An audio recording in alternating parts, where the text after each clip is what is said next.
Gentlemen, the mayor has called the meeting to order. Workshop. Mayor Davey. Here. Councilmember Kaplan. Here. Councilmember Laredo. Councilmember London. Councilmember McCormick. She's here.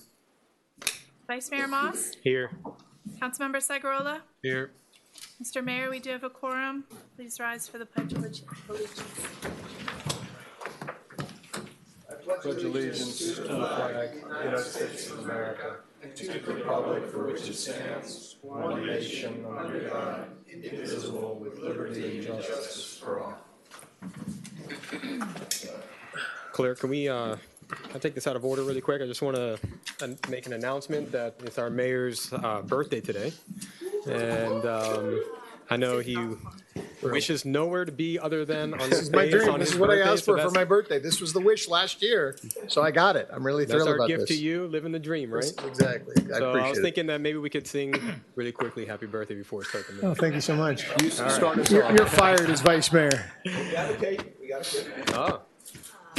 It's a fire hazard. Your lovely wife brought that by the way. What's that? Your lovely wife brought that Oh, by. did you really? That's good news. We don't have to wish that Ann Tainter is within the sound of our voice. Well, thank you very much. I appreciate it.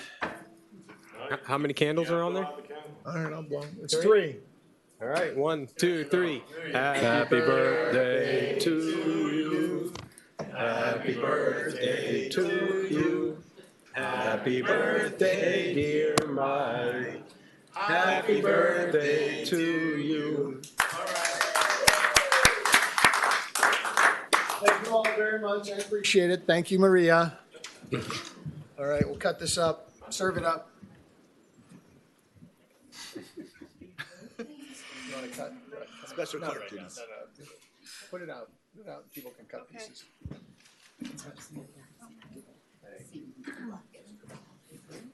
Next item is public comments. All right, we have a few people signed up. And Jocelyn, if you could please read the instructions. Terry, Amy, and Elise, if you all are going to speak together, yeah, come on up. We'll have 3 minutes, I mean, we'll have 9 minutes altogether, and you can, just state your names and your addresses at the podium. Hi, my name is Amy Del Pezzo. My address is 101 Ocean Lane Drive, Unit 1010. Sir.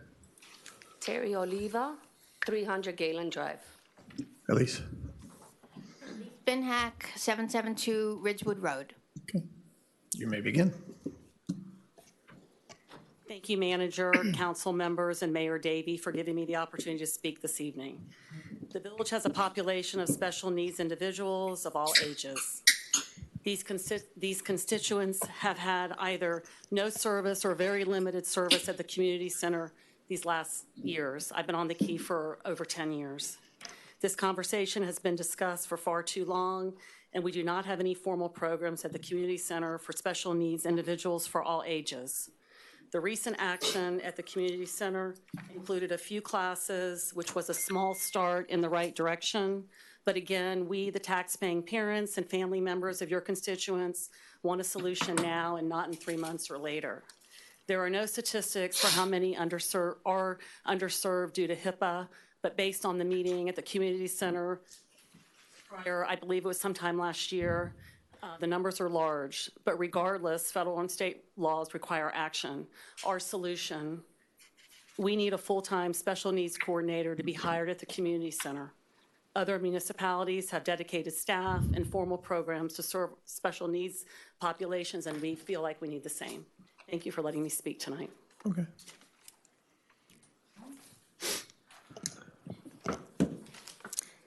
Thank you, Manager, Council members, and Mayor Davey. Can you hear me okay? Yeah, go ahead. To follow up what Amy just said on the need to hire a special populations coordinator, I'd like to offer some suggestions as to what this position exactly means. The individual, of course, should have extensive experience in working with the special needs population and be able to demonstrate a high level of understanding in this field. This position entails that the coordinator will first assess the needs of our current Key Biscayne special needs constituents and the various accommodations they require. Next, she or he must implement training and education to all community center staff in order to maximize inclusion opportunities in existing programming. Finally, she or he must also create a program of specialized, accessible programming to serve our Key Biscayne disability community, more self-contained as well. Keep in mind, inclusive, accessible recreation serves people of all ages, from toddlers to teens to adults, as well as all types of disability, from intellectual to medical to physical. Historically, Key Biscayne parents of special needs individuals have had to leave the Key for recreational programs where their children were welcome and able to participate. Coral Gables, Miami Beach, Doral, all of these municipalities offer such programs.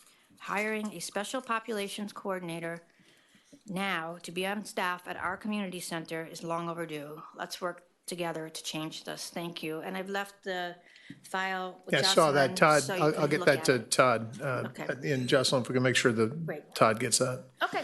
Thank you. Terry? All right, as a follow-up to Elise and Amy, I also recommend the need to hire immediately a special population coordinator full-time for the community center.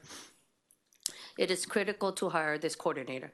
I want to give you a few examples of non-inclusion at the community center that my son and I have experienced.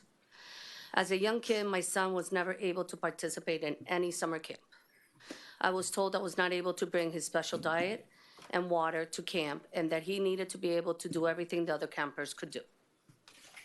When my son was around 10 years old, he was thrown out of the community center into the outside sidewalk due to a miscommunication, my son not understanding the rec center staff. I wasn't even notified. He was just thrown outside the rec center. This highlights the proper identification of our special needs population and the need to hire a special population coordinator. Finally, recently, my son attended a ceramics class coordinated by Amy with the community staff in order for special needs kids to be able to attend a ceramics class. Unfortunately, a staff member of the rec center couldn't understand why my son, still at 16 years old, had a sensory problem. He said it was ridiculous that at 16 years old, he was having difficulty touching the clay. The prior examples of what I have encountered at the community center are unacceptable. This is why I'm here today asking the Village Council to authorize the funds required for the community center to hire a full-time special population coordinator this year and to make sure that everyone with special needs on our island has access to the community center. This is far overdue. Thank you. Thank you all for coming.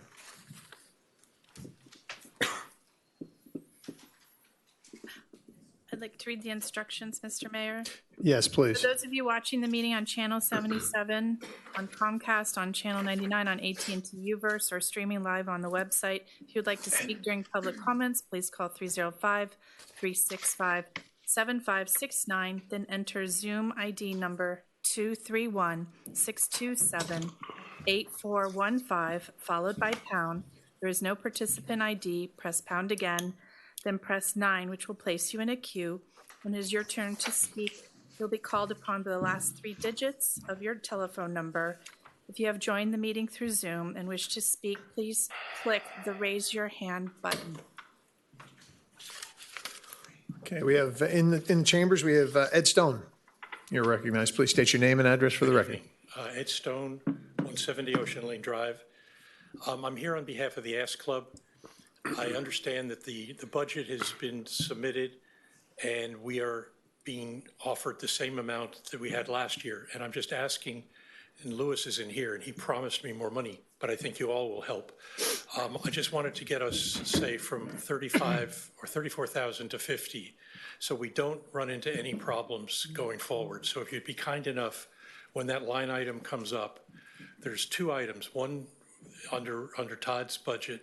One will be the Ask Club and the other would be the senior services, which is where Roxy. So whatever, Roxy's fine, I guess, but we feel we need more because we're right at budget right now and we still have 3 months to go. And I think we've proven that we are of value to the community. No so question. it's a small amount, And I know there's going to be harassment from some people not wanting to raise taxes, but I think we've deserved an increase. So if there are any questions, No, not at this time. okay, Thank thank you. you. Appreciate it. Okay, Ceci Sanchez.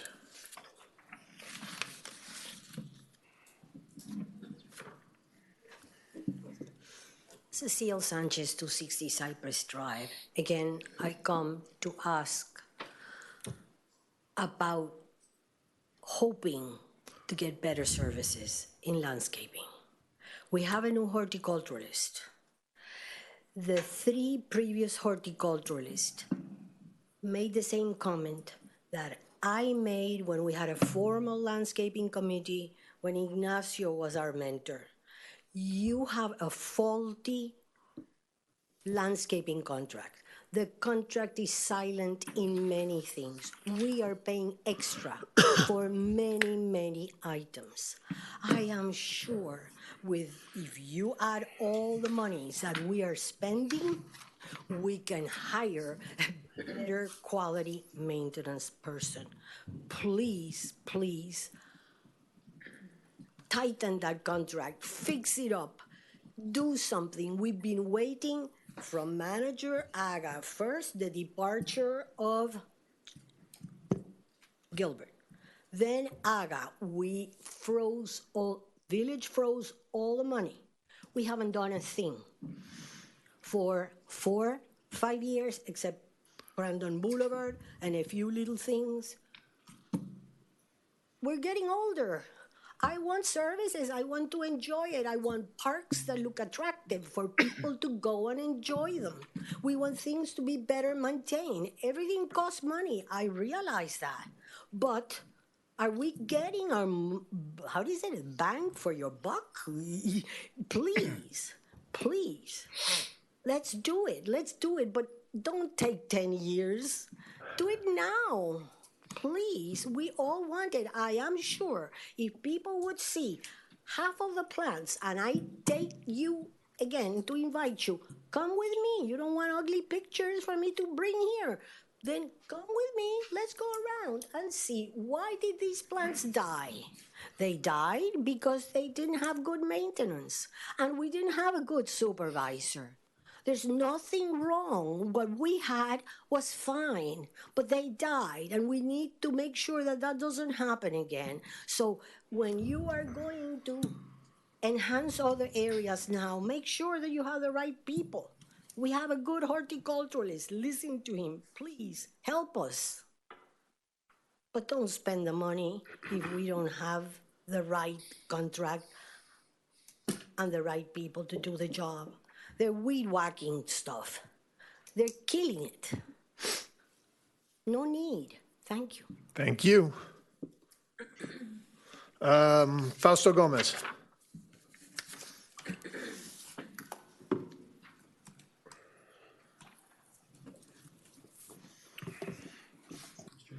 Mr. Vice Mayor, Fausto Gomez, 765 Crandon Boulevard, Penthouse 10, Key Biscayne, Florida, 33149.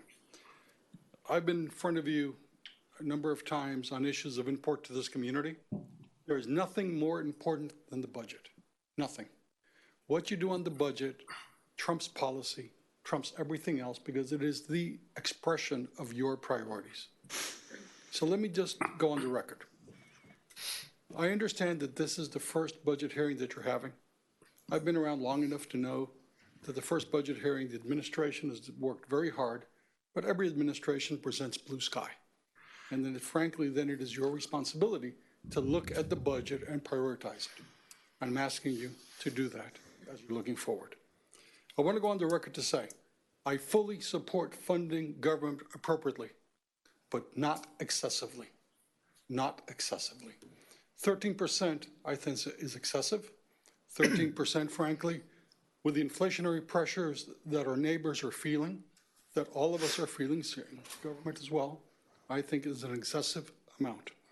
Now, let me say a couple of other things. When I had the privilege of representing this community for 14 years, we secured over $15 million for capital projects to Key Biscayne. I know that the majority of the budget increase is on capital projects. The question is, let's take a look at them and see what is essentially necessary, what is a need, what is a want, and what is perhaps is a luxury.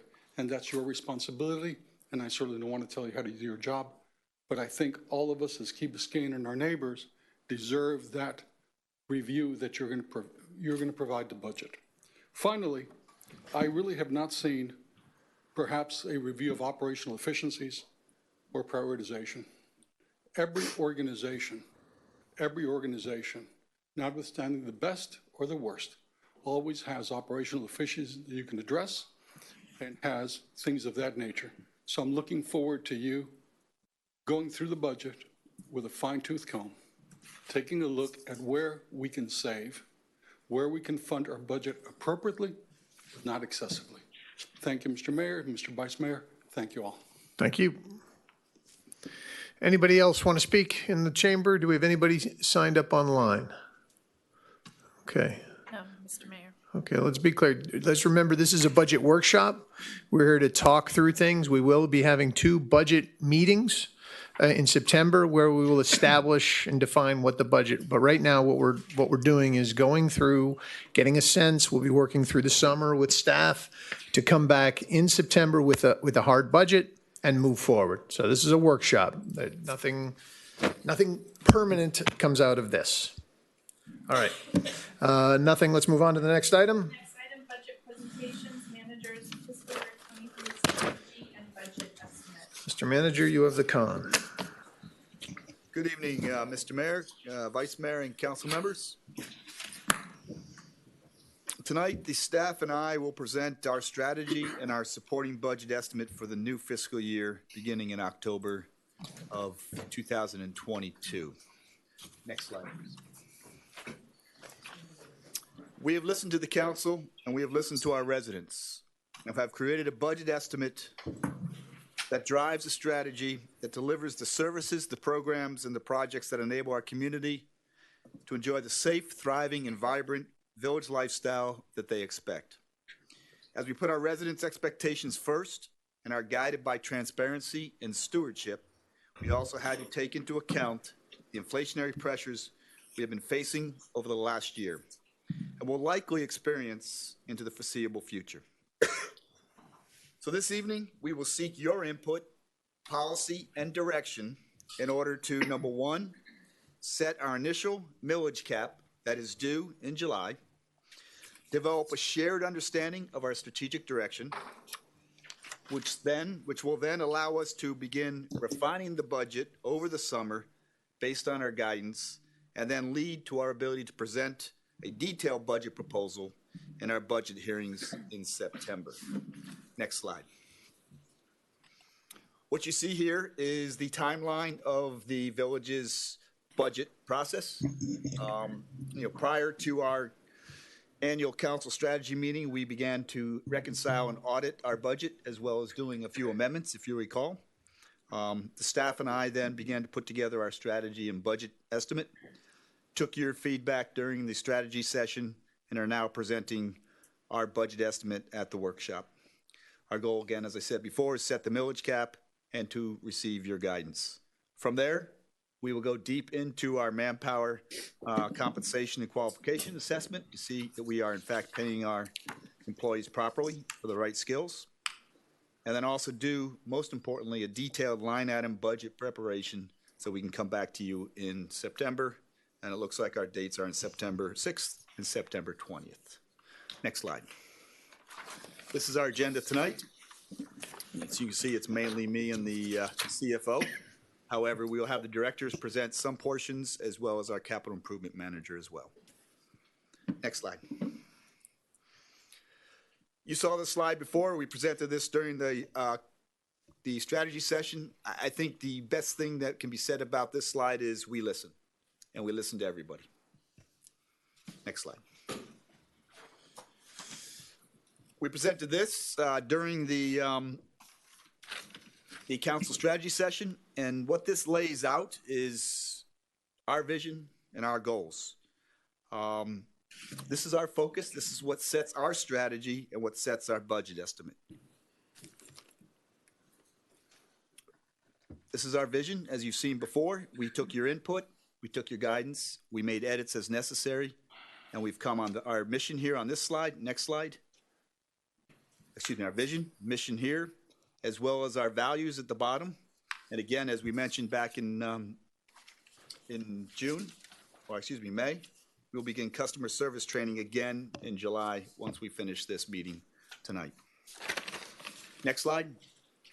We also identified our 5 delivery service project and program goals: safe and secure village, a thriving environment community and local marketplace, engaging in active public spaces and programs, accessible, connected, and mobile transportation network, and a resilient and sustainable environment and infrastructure. Next slide. And then we add to those, you can't do those 5 without the proper support, effective and efficient government services, as well as community engagement, community communications, and partner collaboration. When I say partner collaboration, I mean that regionally, state, and federal as well.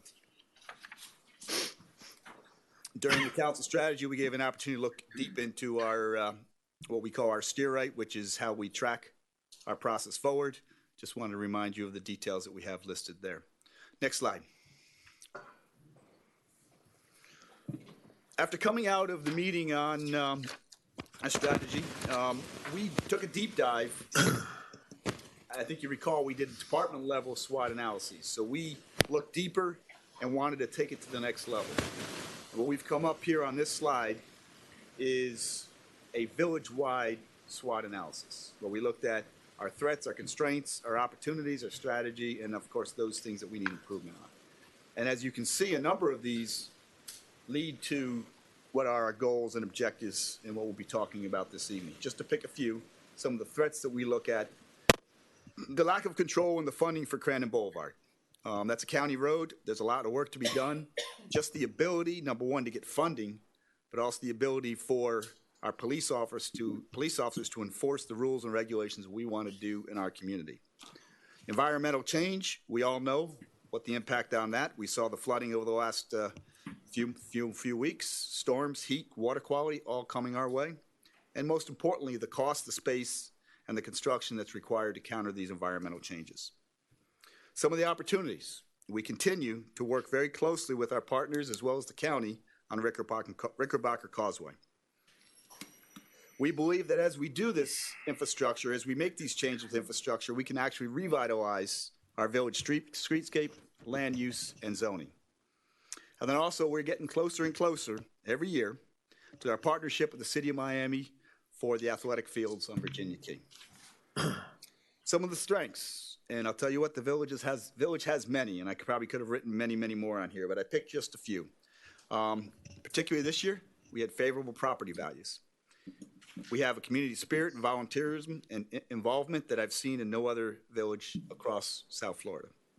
Our location, I think that's all I need to say. Beaches, we've got the bay, we've got the ocean, we got 2 parks to the north, to the south, access to downtown Miami, access to the airport. I think we are in a prime location. I think we all know it. But of course, we have things that we need to improve. Our stormwater system, as evident 4 weeks ago, we flood, and we need to fix that. Traffic mobility and safety, we see it day in and day out. Part of that solution is alternative modes of transportation. We're beginning to investigate ways in which we can get some of our cars off the road. And of course, one among everything, other things, additional athletic field space. Take a look at that there. You'll see that many of these SWOT analysis items will be representative as we go through the next part of our presentation. Flipping to the next slide, safe and secure village. I will not hit all of them. I think you all have had a chance to read this. But these are the areas that we plan to focus on. These are the areas that we have put our money against.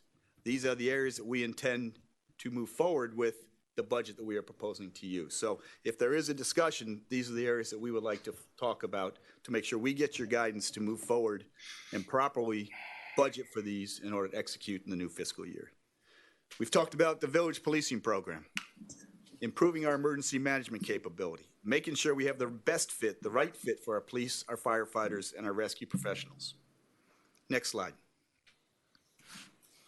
As we move into looking at a thriving and vibrant community, our vision plan is still ongoing, but once it is presented and approved by the council, we believe that there's a lot to capitalize from that plan and then begin to look at revising our land use and zoning code and modifying our design and building standards.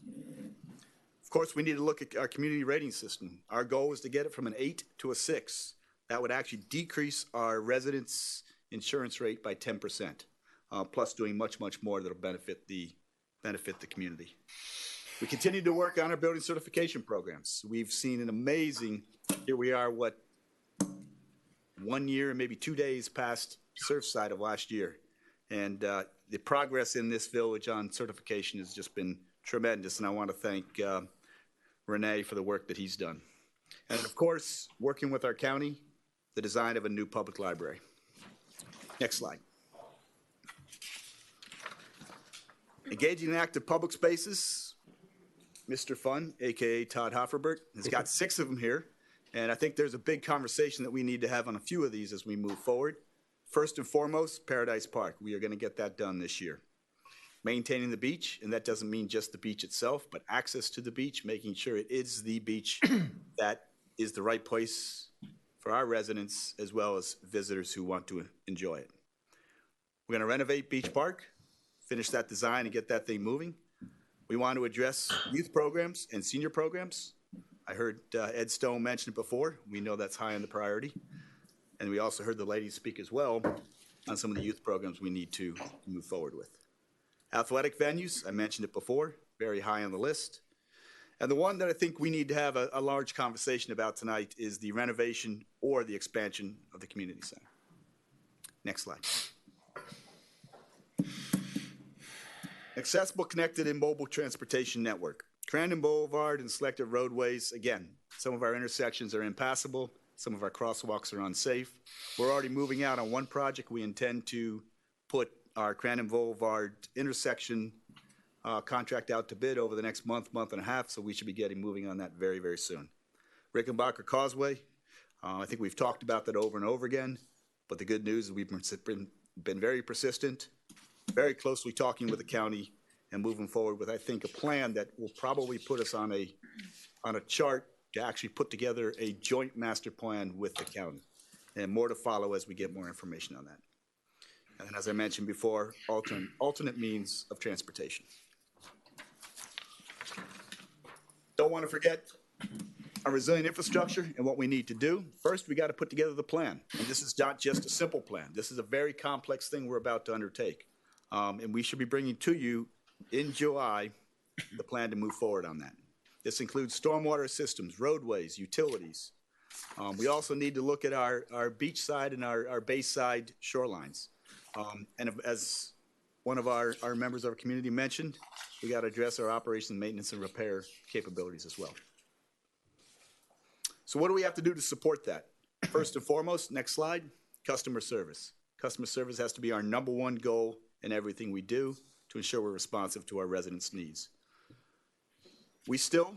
Majority of our revenues comes from ad valorem tax. We still need to look at ways to diversify that revenue system. And I think Benjamin, our CFO, will talk to you about that more tonight. Stewardship and transparency, we can't do without that. And then lastly, nor can we do it without talented employees. So those are our four major goals when it comes to providing government services.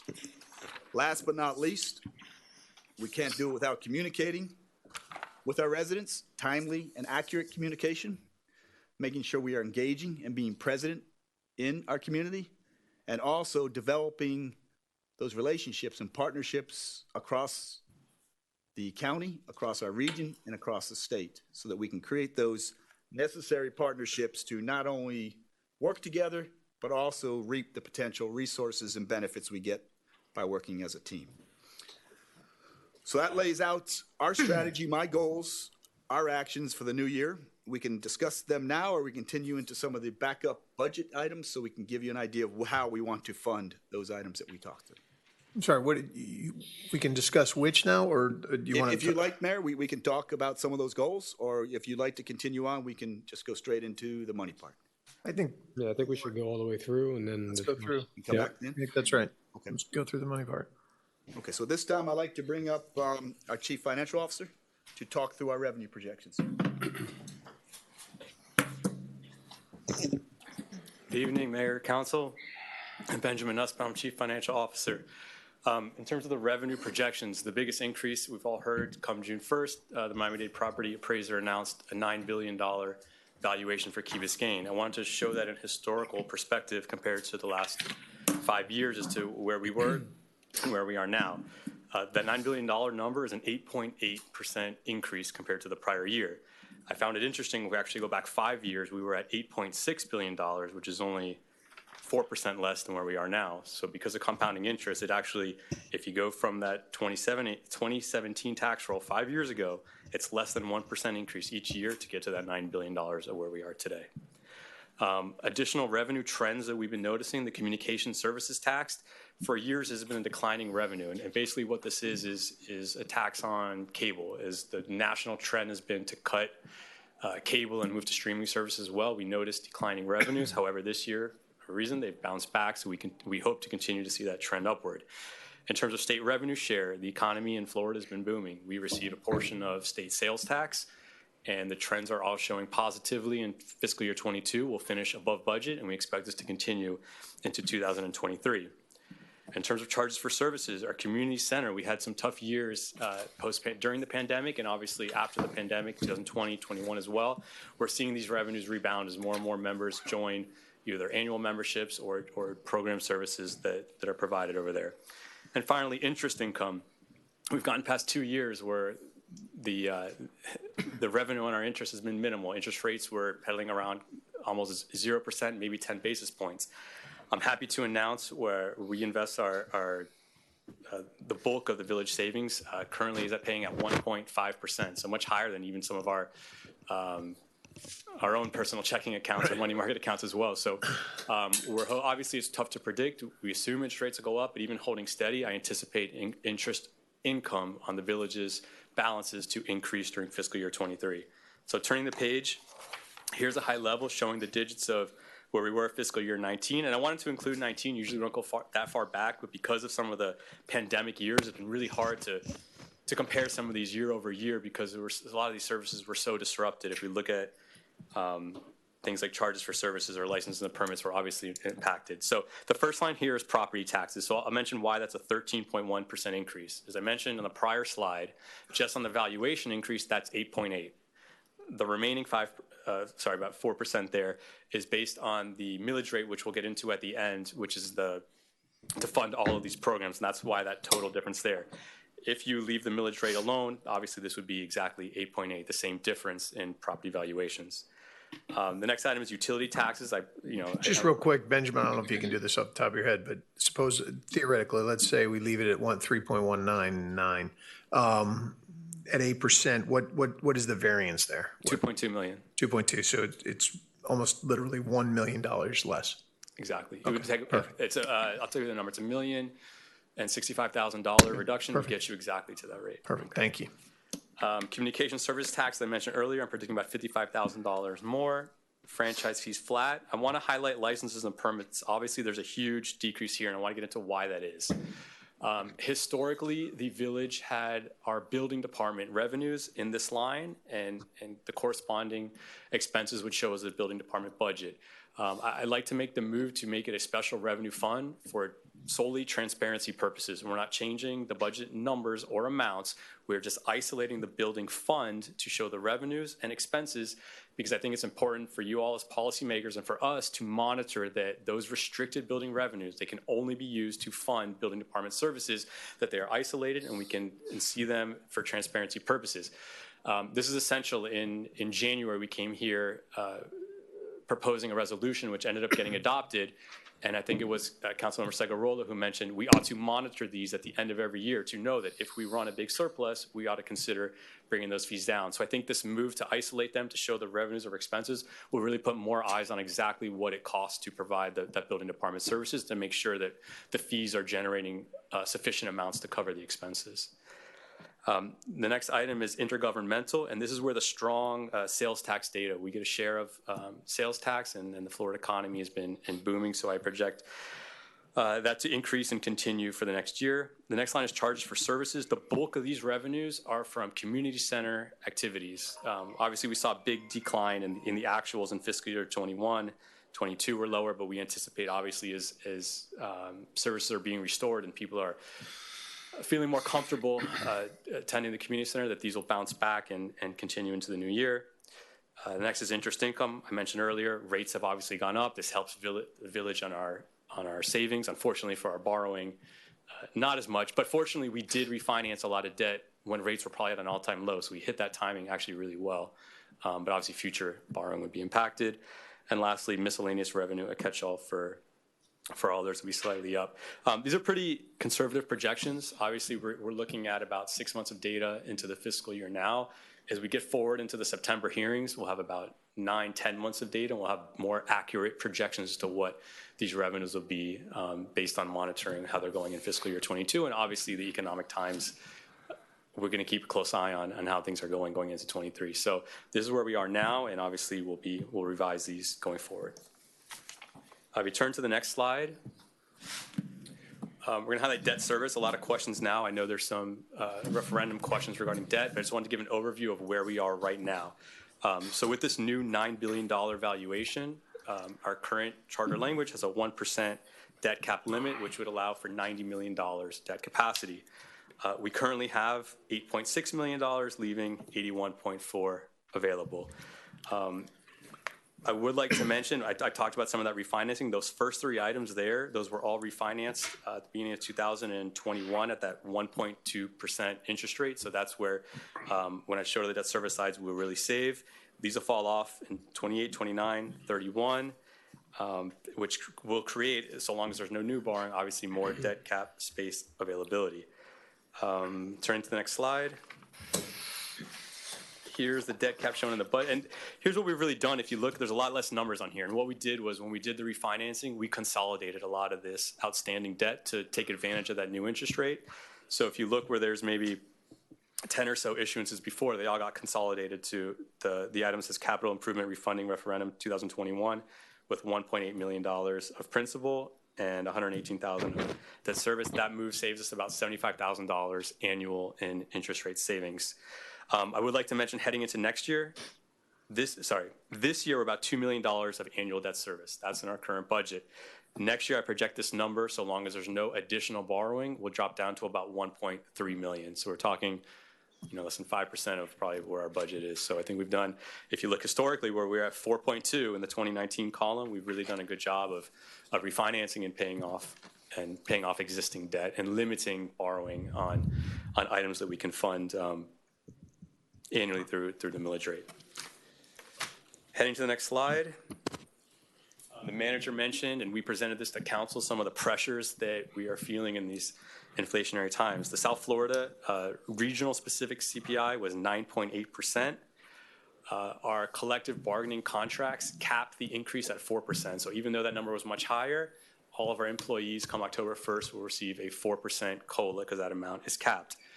Additionally, when we talk about personnel in our collective bargaining agreement contracts, it allows for 5% step increases. So every year at your anniversary in public safety, there's a 5% increase as well. For our non-bargain personnel, they can receive up to a 4% increase based on their valuation, but at maximum at 4%. So if we look at personnel, which is around 60% of our total operating budget, obviously these two pressure items will drive the cost of just existing services up.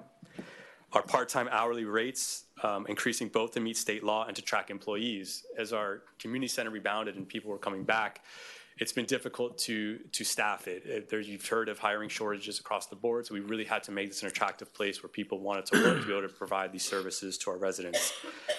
I talked earlier this month with our property and liability insurance rates.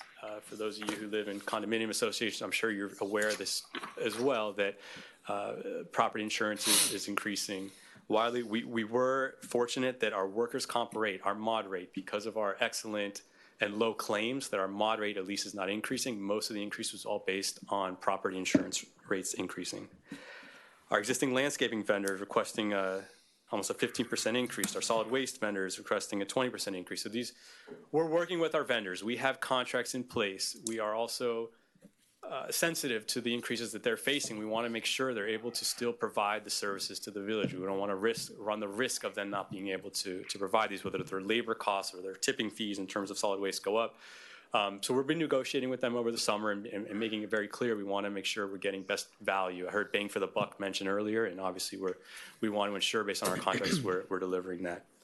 Our facility and maintenance janitorial contract as well requested a 10% increase. We are currently examining that contract, examining the scope, make sure it's the right size for our village, and we'd probably get that out to RFP pretty soon, yes. Just on contracts in general, they were brought up as far as landscaping and all of these, and we've had conversations about evaluating all our contracts. I just want to reiterate, you guys are going to be looking at all the contracts going forward and seeing where we're getting the services we've bargained for, where we're not, and what we have to do to make sure that, we may need new vendors on these things. We need to put them out for RFPs. So I can tell you what we've done in the last couple of years. We sorted all of our contracts from high to low dollar amount, trying to, obviously, you got to focus your attention on the biggest savings. And a lot of these have gone out to RFP already.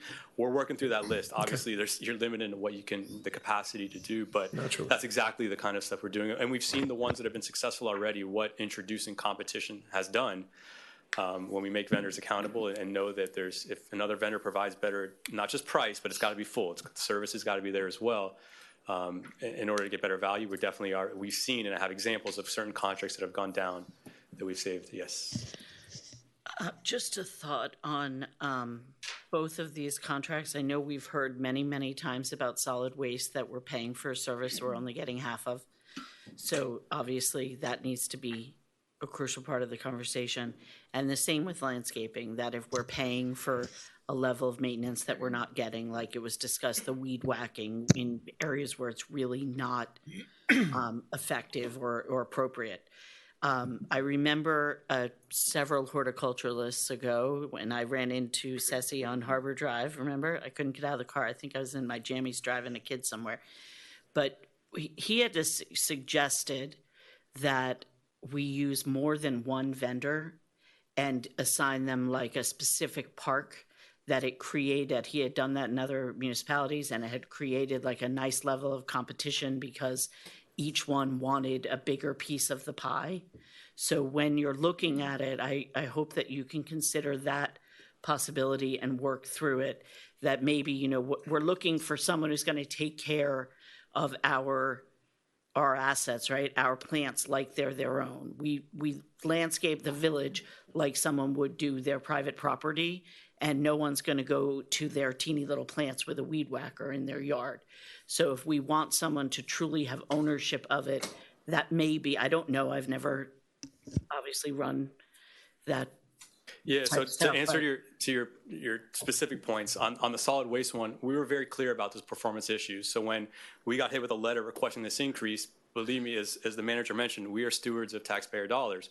We responded back that we're going to monitor and make sure those issues are cured before we even consider this increase. So that monitoring is going on now.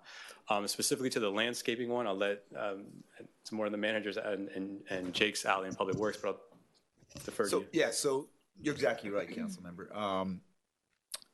We continue to evaluate the contract, the landscaping contract. That contract does come up next year.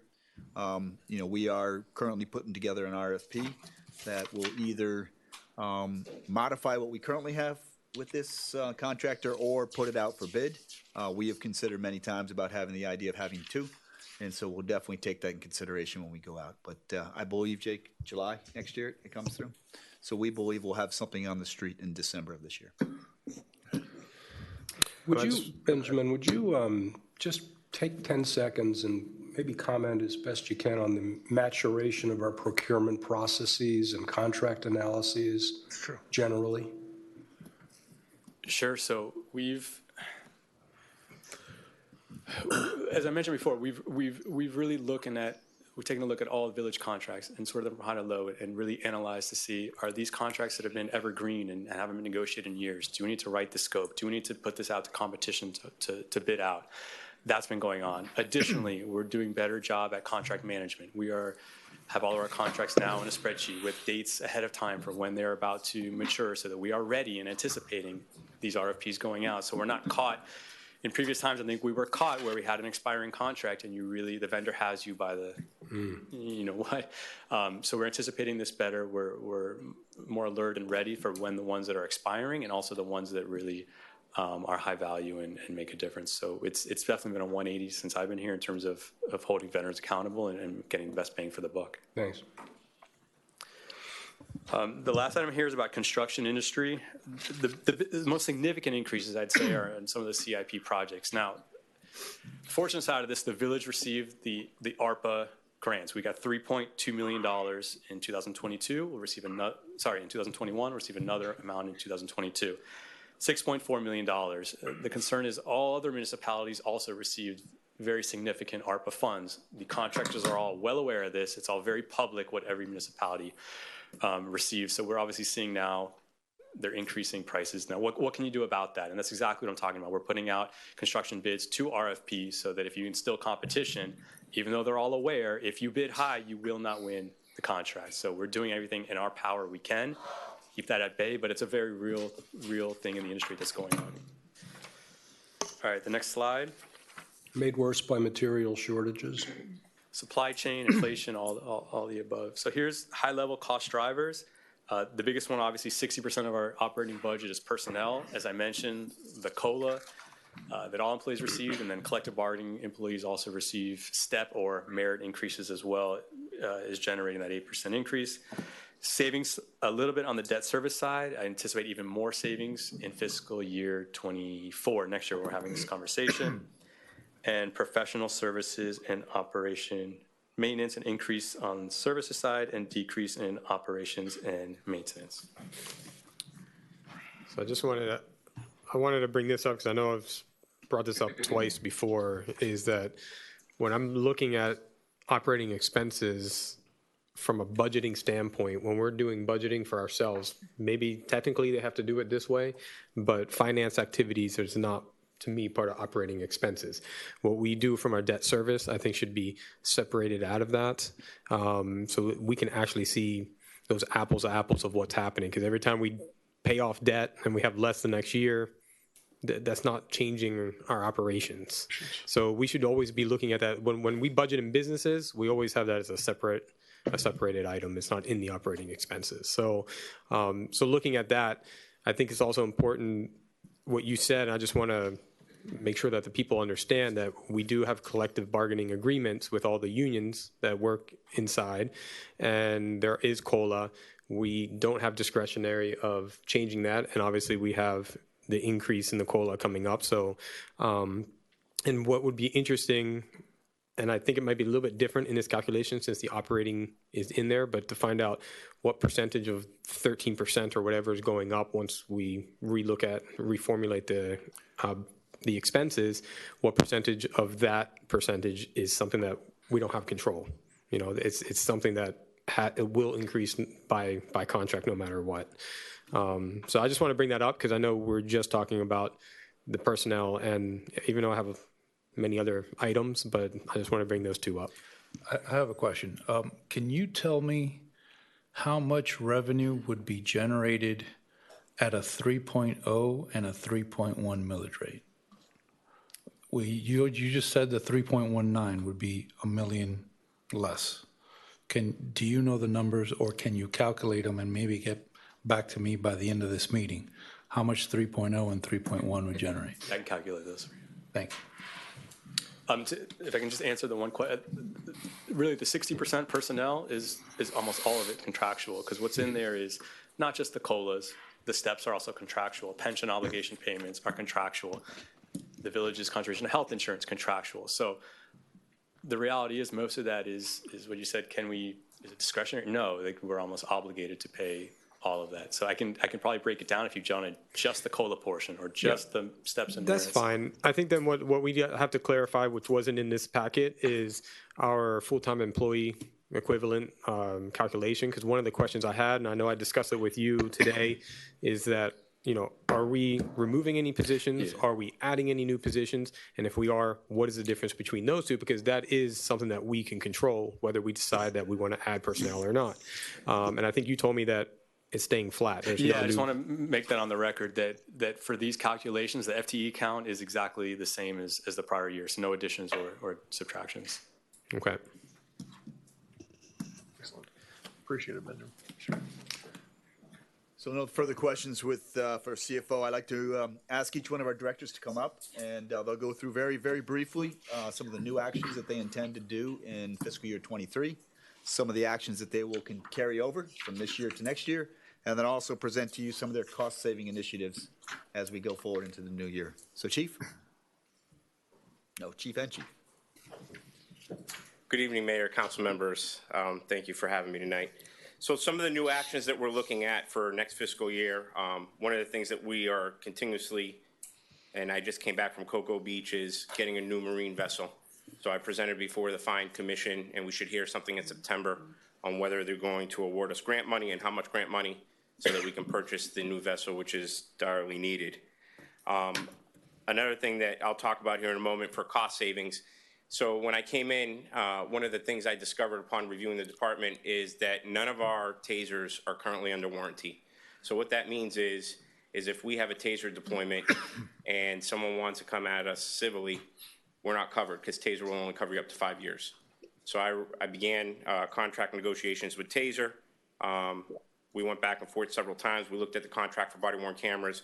We don't have a contract for Taser, so I was able to bundle both items together. We're going to be coming before you the next council meeting, and there's an overall cost savings on that contract, and everything's going to be up to date and under warranty. One of the things that we're going to continue next year as a new action is developing youth leadership programs. We've stood here several times in several council meetings that I've been here. You know that youth leadership is very near and dear to my heart and to the department, and we're going to continue doing that. Another new action that I've sat with the command staff and have discovered in my assessment is that we need better professional development training for our first line leaders, our middle management, for succession planning.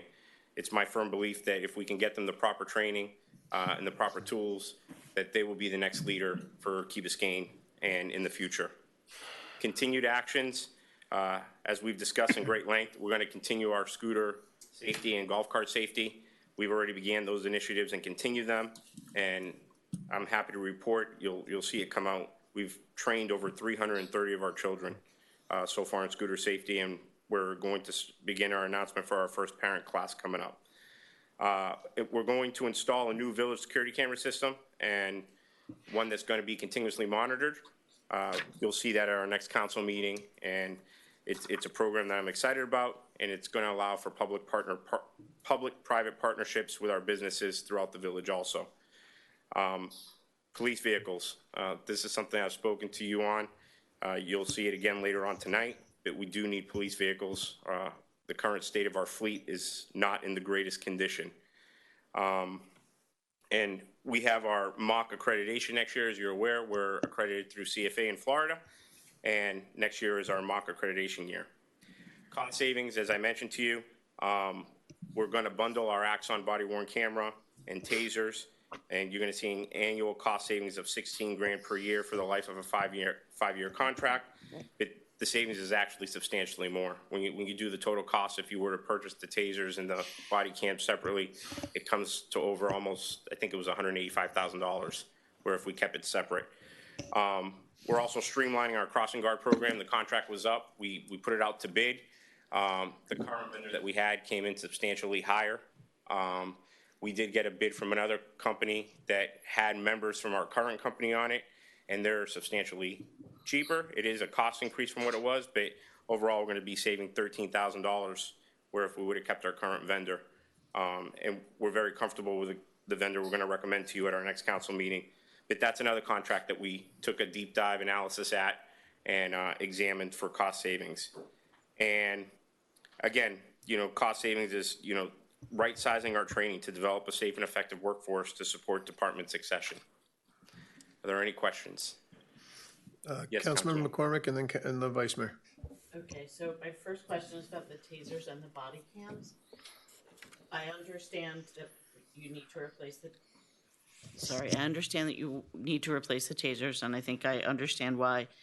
But all of our officers currently have body cameras, right? Yes, ma'am. And is there a reason that, I get it's cheaper to replace them as a bundle, but do they need to be replaced? So it's cheaper replacing them total. We pay right now, I believe it's $49,000 annually for just body-worn cameras. Going to a bundle package is $59,000. Do we lease them or something? Like, what are we paying? No, we're in a contract. We own it for 5 years. They replace everything. If something breaks, they replace it for free. I think the part that you're not understanding is we still budget about $20,000 for tasers every year because tasers go down. We need to get cartridges for training. There's mandatory recertification. We have to buy all of that a la carte. Bundling, it's all included. The cartridges are included, the holsters included, the training cartridges are included. So we're actually going to save what we budgeted the last several years and then save overall on the cost of the contract. Okay, so the savings is from what we're currently paying, not just if you were to not buy them again to get, okay. Yes, ma'am. Then my next question, the new crossing guard program, we have crossing guards that have been here a long time, like that were with the police department when they handled it, then they moved over to the new company. Is there job security for them? I mean, they are like integral to the going to school experience. I don't want to put the cart before the horse, but when we present it to you in the next council meeting, I'm fully confident that everyone's going to be comfortable with it, and I don't see anyone's job being in jeopardy. So we still see Betty's smiling face at the street corner. You are still going to see Betty's face smiling. Thank you. Vice Mayor and then Councilmember Segarelli. Yeah, so I have two questions on this. So develop youth leadership programs. So, before COVID, we had the youth council. And so would this program be falling under the police department to help us put this back together and get this going? Because I would love to get this going in the fall. So this is an integral part of it. It's not the only part of it. And as you and I have mentioned before, as we work to put this greater youth program vision together, part of it will lead to a youth council. Okay. I think there's work that we need to do first to set the conditions. Things that probably youth aren't good at is how do you put together resources? How do you put together organizations? But then once we put it in place, that's exactly where we want to be. Okay. How do we put this council together so they can pick and choose where we go next and what works for them? So administratively, it would be under this department, you think, or no? No, it's a portion of what we're doing. It's going to be joint between the police, fire, and parks. Okay. And then not just internally as well as external organizations as well. Okay, so it's going to be shared, but I guess at some point somebody's going to have to take some organizational responsibility in some department, right? I mean, I don't know if it would be an administration or whatever, but all right. And we're still working through that, but it's budget time. I want to make sure that the chief can move forward with this youth leadership program, and then we'll begin to tie them all together. Okay. The purchase new police vehicles, and you're saying that the police vehicles aren't in good condition. So I just wanted to see if we can have some clarity on that. Is that the age of the vehicles, and what age are we talking about where you're starting to see them to the point where we have to replace? Are they at that 7+ year only, or some of them are earlier than that? Oh, no, we're way past the 7 year. Okay. I have but that's what you're talking about. Past the policy of the 7+ years, you're talking about ones that are 10 years old and stuff. That's what you want to look at getting new Every vehicles. car that I'm looking to replace is over 10 years old. Okay. All right. Councilmember Segarelli and then Councilmember Kaplan. Couple of questions. Regarding the vehicles, don't we already have in place a fleet replacement program where we're always rolling over new vehicles, and isn't that already funded? Is this above and beyond that, or is that part of the fleet replacement program we put in a couple of years ago? This is part of the program. Obviously, you need to refund it with that same $300,000 every year. This would come out of that allocation. Okay, so it's basically the same $300,000 we've been talking every year. It's not new additional money. No, sir. Okay. With regard to the tasers and the body cameras, have you looked into whether or not we can piggyback on any other contracts with any other municipalities or something through the state of Florida or anything like that? The contract is piggybacked through the Florida GSA. Okay. There's only 2 providers of body-worn cameras that are the leading industry standards. It's Axon and Motorola. Axon's the only system that has proprietary rights to the state attorney's office. As far as Taser, I don't know of any other corporation that does it besides Axon. So it is through the state of Florida, and we're getting a rate that's reduced through whatever efforts they make. Yeah, I think she's reduced it 3 times, and I've piggybacked it with Coral Gables and Hialeah towards their cost. I don't think we can save substantially more than what we are already. Okay, thank you. Councilmember Kaplan. Just a reminder, I think they're Ford SUVs. Were they, or some of them were kind of legacy in the fleet and were re-liveried, re-logoed? Did that happen, or am I misremembering that? So we striped the vehicles that we got with the new logo when I came in, and the 2019s were also restriped. Okay. None of the older ones have been restriped because obviously our hope is to be They'll able get to cycled out. Yeah, and we're still waiting on the 4 vehicles we purchased last year. It's just production is that behind. Yeah, that came up recently. I remembered that. So we've got 4 in the bullpen. So we have 4 from the last $300,000 and then 5 from the new $300,000. Yes, sir. So pretty soon we're going to have a substantially new fleet. Yes. Much newer than what it is now. And how many cars will you have left over that are old once you get those new 9? I don't have the numbers off the top of my head, but I know I have at least 1 2010, 6 2011s, and then 2013s. And all those cars from 2013 above are all over 100,000. I have vehicles with 150 to 180,000 miles on them. How many cars do you have in total, police vehicles? 38. And how many have you replaced? Well, Since I've been here? let's say these 9, how many have been replaced since we started this new program? Sorry, I think I know where you're going with this. So the 300,000 is not just for police, it's village-wide. Obviously, the chief has the majority of them. What eventually will happen is if we adhere to this program, you would still have to keep funding it at 300,000. The only difference is instead of having 11 or 12-year-old cars, the ones who hit 7 are now being replaced. Right. We'd obviously receive more from them when they get auctioned off and not to obviously now we're getting minimal amounts on a 12-year-old vehicle with 150,000 miles. So that's where we came up with the number to keep everything on that same cycle Right. indefinitely. Do we have any idea, for example, on police, an estimate, how many vehicles have been replaced since we started this program 2 or 3 years ago? Out of the 36 or 38? I think we did 2 years worth at 4, and we're still waiting now on the 4 that would get us to 12 because they're in delay. So about 8, 17 after 12, and 5 more, 17 total, out of 36-ish. 38. 38. Have the values of the cars gone up? Kaplan's next. So we received more than anticipated. We auctioned off recently some, I think.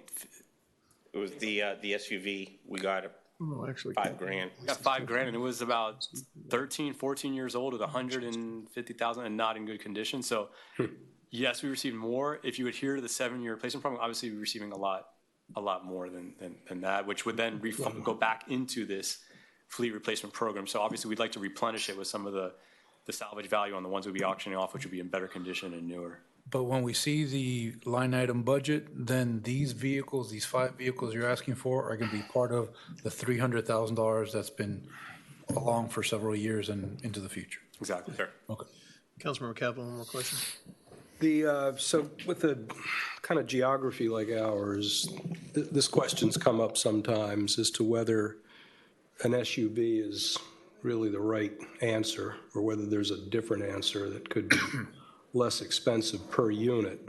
So I plant the thought. I think every time this comes up in conversation, the answer is always the same, but I'll plant the thought again. So it is a great question. There just aren't vehicles made that are sedans. Like when I started, you had the Crown Vic. You have the Dodge Charger, which is made.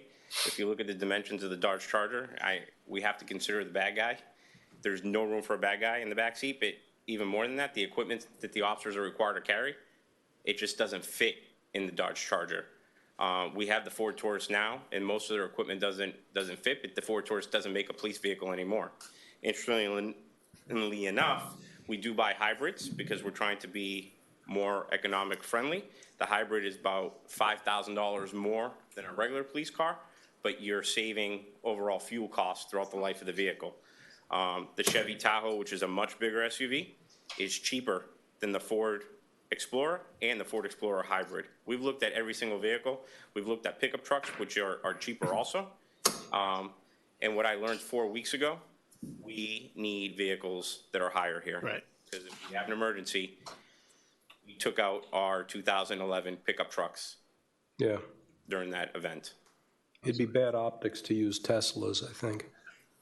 Yeah, I've read studies on the Teslas. It's just so early in the market right now. Seattle has a I'm pilot kidding. program. But I'm kidding. they're very low too. Councilmember McCormick? Yeah, I was thinking about the low, and even the Explorer is not really all that high off the ground compared to like a Tahoe. So I did advise the manager that after the last rain event, I was all for hybrids, and my goal was to make this fleet completely hybrid. I've re-examined my goal. I do think we need a mixture. I'm still going to purchase hybrids because I think it's good overall for our fleet. But we definitely need vehicles that are higher because we do have water needs in this village. But that wasn't actually my question was, and I'll do this in honor of Ed since he isn't here. But hearing these numbers of miles that are on the cars, is it maybe time for us to revisit our take-home car policy? I would say no, and I'll tell you why. If you look at every single study that's done on take-home cars and the life of a vehicle, I have yet to find a study that says the take-home car doesn't give you more value in the end of the lifespan of the vehicle. The officers take care of it. Aside from that, other reasons why it's not a good idea. So if we have a fleet of 8, what happens when we have an emergency here or we have a hurricane? Am I going to put 4 officers in a vehicle? It's just not sustainable. Recruiting and retention. It's something I've addressed with the manager already. We have a hard enough time recruiting. Take-home program is something that is commonplace in every single agency in Dade County. Hialeah was the last holdout, and they just went to a take-home vehicle program. So it's basically like a perk for working here. That's part of the CV. That's part of the collective bargaining. Every police department offers it. I don't know one in Dade or Broward that doesn't offer it. Yeah, and I would add actually one more too. If we had 8 officers on duty, we'd have 30 cars we'd have to park somewhere, which means a garage, likely, or an open space somewhere that we'd have to park vehicles. Sorry, Ed. Thank you, Chief. Thank you. One thing, Chief, the scooter education is, I'm sure that's a lot of man hours. Do you notice a behavioral difference? Yes. It's funny because the parents are taking note. I've stopped probably 30, 40 kids in the last 2 weeks. I've called every single one of their parents. I even had a mom tell me to write her son a ticket, which was a different response that I've become accustomed to. Yeah. But no, we're definitely noticing a trend, and I think listen, our school resource officers are out, and you've seen the commentary. We have officers on bikes. We have officers in the Polaris. I'm out on the golf cart. We're seeing different modes of communication, but it's definitely, I think the summer has helped, but we're not going to stop. Like I said, once the school year starts, we'll be out there in full force. That's good news. Thank you. Thanks, Chief. Chief Lang. Good evening, Council, Mr. Mayor. So looking at our new actions, something that is no stranger to this council, but you've heard us talk about our workforce. We're going to be ready to be replacing 5 people in early 2024, which is part of a big succession that's coming up over the next few years. We want to make sure that they have a safe and secure place to run our operations out of. We've got some repairs to do this to the station. On an IT front, we are replacing 3 software programs that are part of a record management system that we support all of our fire responses with, all of our EMS responses with, and some of our scheduling. And then we need to have equipment and training in order to support those people. So that's somewhat on the new front. Something that is no stranger to the village is we've had a very robust fire inspection program that has gone on for years. We have had a hard time to keep up with an annual fire inspection. So we're committed to the manager, and our staff is committed to the manager and this community that we're going to get into all the buildings. We've already been in all of the multifamilies this year, and we're working on the commercial, and our plan is to do it again next year. Along with that, there's 14 buildings, high-rises, that need to have completed an engineered life safety plan. And these are extremely intensive, they're expensive, there's a lot of modifications that need to be made in the high-rise buildings, and that takes a lot of time up, and so we're going to continue that work in fire prevention.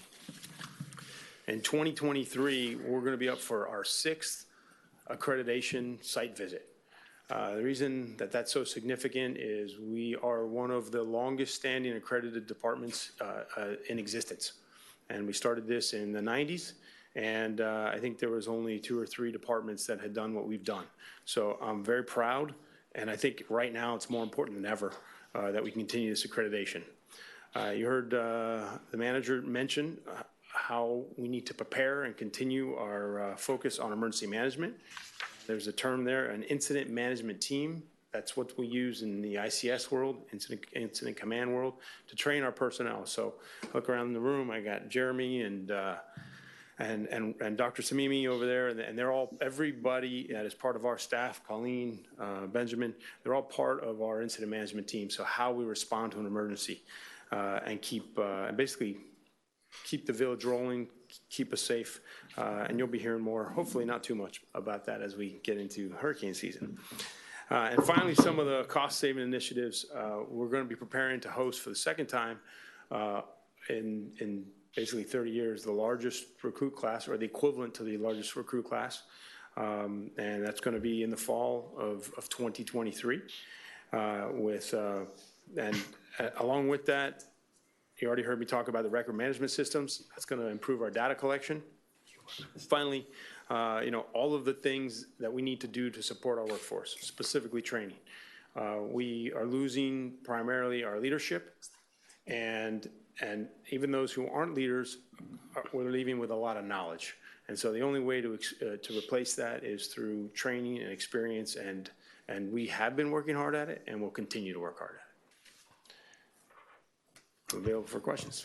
Yeah. Vice Mayor. I have a question. So how many people are we losing from, the drop and things like that? And because it looks like we're going to be bringing a lot of people in. Huh? It's not the drop, they stay here for a little while. Yeah, but I think some of them are past the drop and they're stepping out now. So in 2023, in the calendar year of 2023, basically between October and November of the following fiscal year, we'll be losing 4 lieutenants and 1 firefighter. 6 months later, I'll be losing another lieutenant to retirement, and I expect to lose another part of my leadership team. So I've got 8 people that I'm looking at very quickly. Next 2 years. In just a little bit over a year, and so to prepare our staff to replace that crew captain is what I'm very committed to. I think we have the talent, but there's a lot of work to be done, and we're making changes here at the department to prepare our young leadership, if you will, and our future leaders. And a lot of that is because of when we started the fire department, was almost exactly 20 to 30 years ago. So people are at the end of their retirement now. And obviously when you start a fire department, you start everybody at once. So that's why we have a big exit happening at the same time. So this is an interesting time of a transition. We've put a lot of thought into that transition, and in the perfect world of kind of leading into the future, what I would like to see, whether we accomplish that or not, only the future will tell, will be a more normal distribution of personnel that leave, so we don't have we're not doing so frequent of a hiring in such large groups. Yeah. So, a lot of our time is spent in this area right now with training and development. Thank you. When you hire the new people, you're going to hire them at a lower salary than the people that are retiring, correct? So the goal is that they come in at basically firefighters, and yes, they're coming in at a lower rate. We've worked with finance, we've done some analysis. It's a little early to tell, but we'll talk about it probably next year about what the impacts will be. You should have a net savings in total in salaries. Yes. We have the training costs too that are inherent in the initial hire, right? Yeah, in salaries, I believe today, in today's dollars, it looks like net savings, but we've talked a little bit about it, and, you know, it's a little further out than. How many people do you foresee being replaced for the next fiscal year, 2023? In 2023, I have to be prepared for some people to leave early. And my goal is, depending on the timing, is basically right at the end of this year, or 2023, beginning of 2024, is to have a class. The perfect would be to start them October 1st. That's next fiscal year. Correct. Okay. But there's a lot of work. We're gonna, it takes probably 4 months to get through a hiring process and vetting everybody and basically getting them ready to go. And so we're going to be right up to the end of 2023. But from October 1st, 2022 through September 30th, 2023, how many do you foresee being replaced? Right now, I don't have anybody to replace. So the force will stay the same? Yeah. That's the expectation. We're preparing for basically October 1 of 24. I want people standing right here.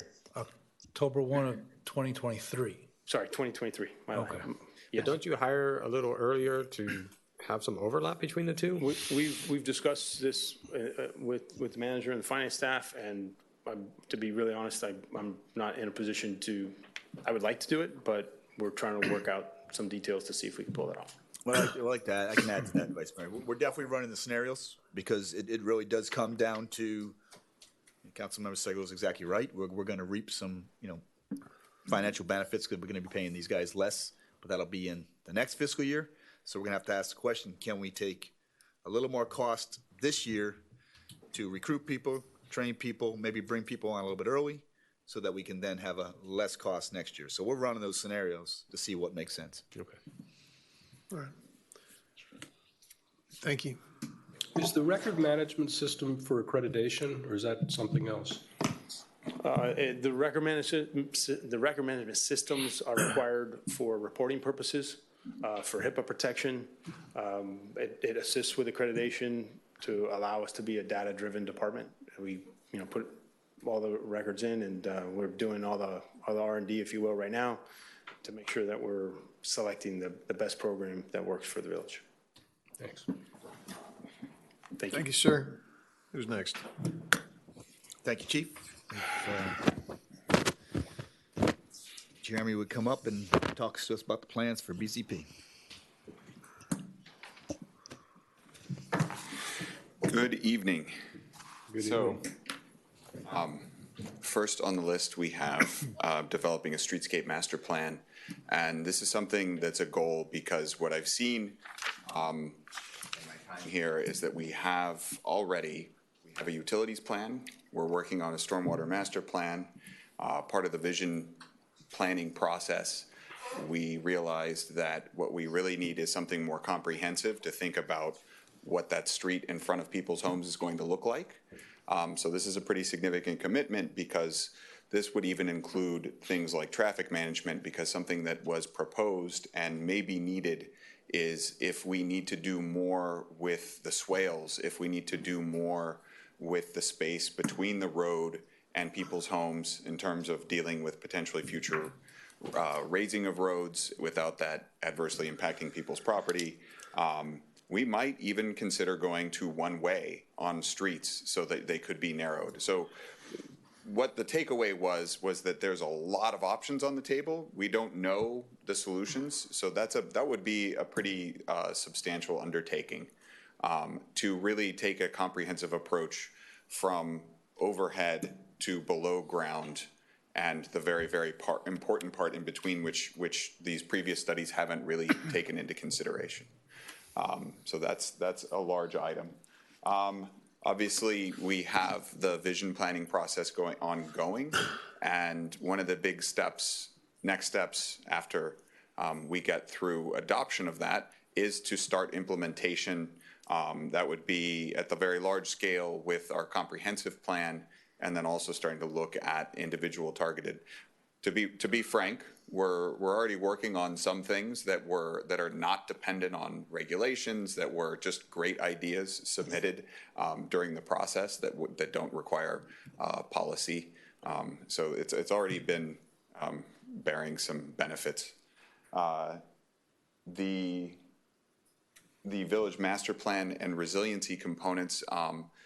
So rather than try and tackle a entire new master planning exercise that's targeted to the comprehensive plan, it makes sense to take this more in bite-sized chunks. And one of the most important pending actions is really on resiliency and updating sea level rise, resiliency, response to flooding as part of the master plan. So that's a goal for this coming year. We will be targeting grants for that. There's planning money to be had at the state level there, and to work with a consultant, and also doing a lot of the work internally. The evaluate potential development locations. So obviously we're looking at development locations for potential city projects. Also, there's land opportunities in the village that are a little bit less obvious in terms of redevelopment, and making better use of resources. And so that includes the village potentially partnering with groups. So thinking about how we could use of course, the entry site, which is constant source of discussion. But that's a location we might need for a stormwater pumping facility. So it's working with those private developers to get some of our needs as well. The AT&T site is another potential location where it's an underutilized location.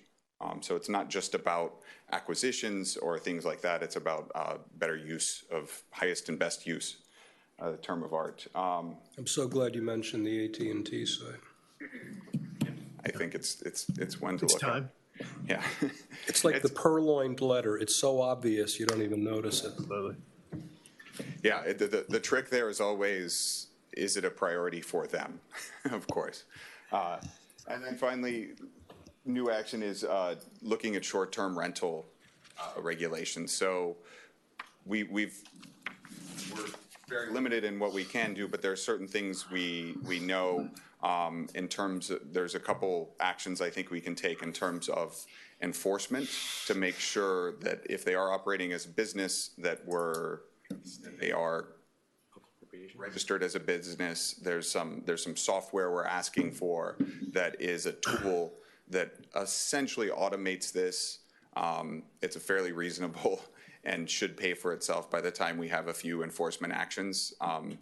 And it basically does some data mining online to determine locations, and then and really sort of builds the case for our code compliance staff, so they're not having to devote extraordinary resources to it. It does a lot of the work for us.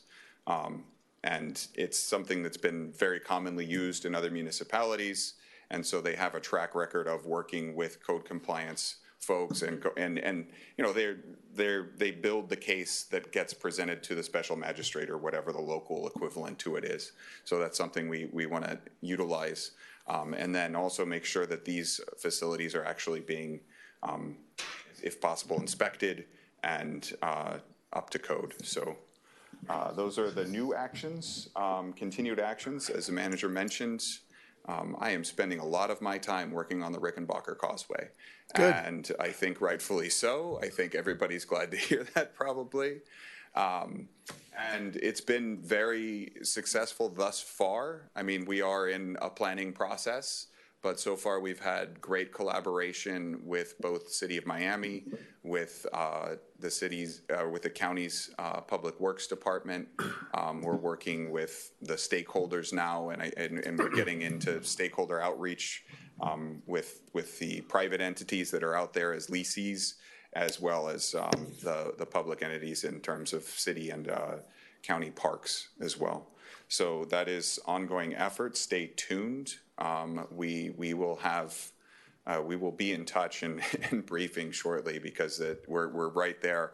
Thankfully, we were engaged with our consultant before the tragedy happened, and that then the county really stepped up. So we're a little bit ahead of them in terms of what our conceptual ideas are on what we think solutions are. So we'll be ready to present and start to show that off relatively soon, and you'll be hearing from us. So the other big item that we continue to work on is the flood rate reduction. So our insurance rate reduction, I try to avoid the alphabet soup of acronyms here, but it's the FEMA NFIP CRS system. So the long and short of it is that, FEMA provides the National Flood Insurance Program. There's a community rating system that is the scoring, and we are hoping to move from 8 to 6, pretty hopeful on that. And then the next steps, we're working to identify the next steps on how we could move beyond that, and try and identify anything that is relatively low hanging and take that on, as well as start to present to you policy initiatives that would need to change in order to move that score, because you start to get into some uncomfortable things like, okay, if you do, you might need to go lower with your threshold for improvements that trigger major reconstruction and major improvements and raising of houses at a lower threshold than what the national requirement is. And those are the kind of policy things that will, once it comes to that level, in order to lower the number, it becomes very much a matter of debate. So we'll be working on identifying those and presenting those in the next year, partially with a consultant, partially in-house as we get to the next score. Also ongoing is electronic plans review implementation. So this is really this has been a multi-year process. There's been some starts and stops with it. What I will say is we provide very good service currently, even though we're still relying on paper plans. We are already using the electronic system in terms of communication with applicants, but what we want to do is take it to the next level of actually intaking all electronic plans. It's a big service upgrade for most. We would always still take paper, and I suspect a lot of small applications like for AC systems, that sort of thing, that we're always going to be taking in a certain amount of paper and provide a service of just scanning on site. But for our bigger jobs, it's a big improvement to customer service for people to be able to submit electronically, so they're not having to literally physically take drawings to the county, which is what they have to do now for certain reviews for water and sewer, for instance, for environmental regulation permits. So that's a service upgrade. It's also one that we want to be very deliberate about implementing, because if it goes wrong, and we are providing good service now, we want this to be a service upgrade. So it's taken a while, but we do need to be deliberate. So that's ongoing as well. And the other item we want to do is bring you an outdoor dining ordinance to replace the currently existent emergency order, which remains in effect, which allows properties to have outdoor dining. I think there's a pretty broad appetite for that to become more permanent. For instance, one of the big hurdles we need to overcome is our current regulations say in front of the tenant only. So that's very, very limiting. I think, we can think of a couple examples of where people have spilled out to the sides very successfully without really it causing any problems. So we want to codify that and make it allowed under proper conditions and permitting. So and then we want to increase compliance with code issues. So this is always and forever. I will say that we have, now that we have 2 staff, it is a significant upgrade. We will be asking for a vehicle as part of going into the fleet as well. And I invite anybody to ride along in the former police Explorer that we have if there's any questions about why we may need it.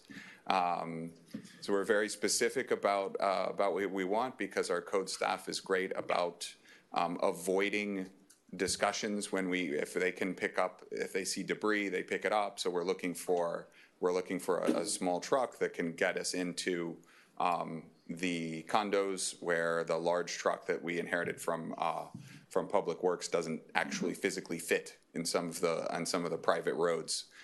So we have a specific ask there, but we have very good compliance as it is, and I would say that even to the extent that our special magistrates are saying we want more cases at times, although now they're seeing more golf carts, so they should be pleased with the caseload increase.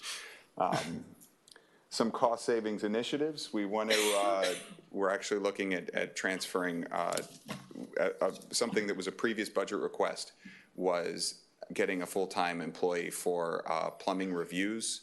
And what we found was, with the number of reviews that we've had, we're actually better off sticking with our outside contractor covering that service.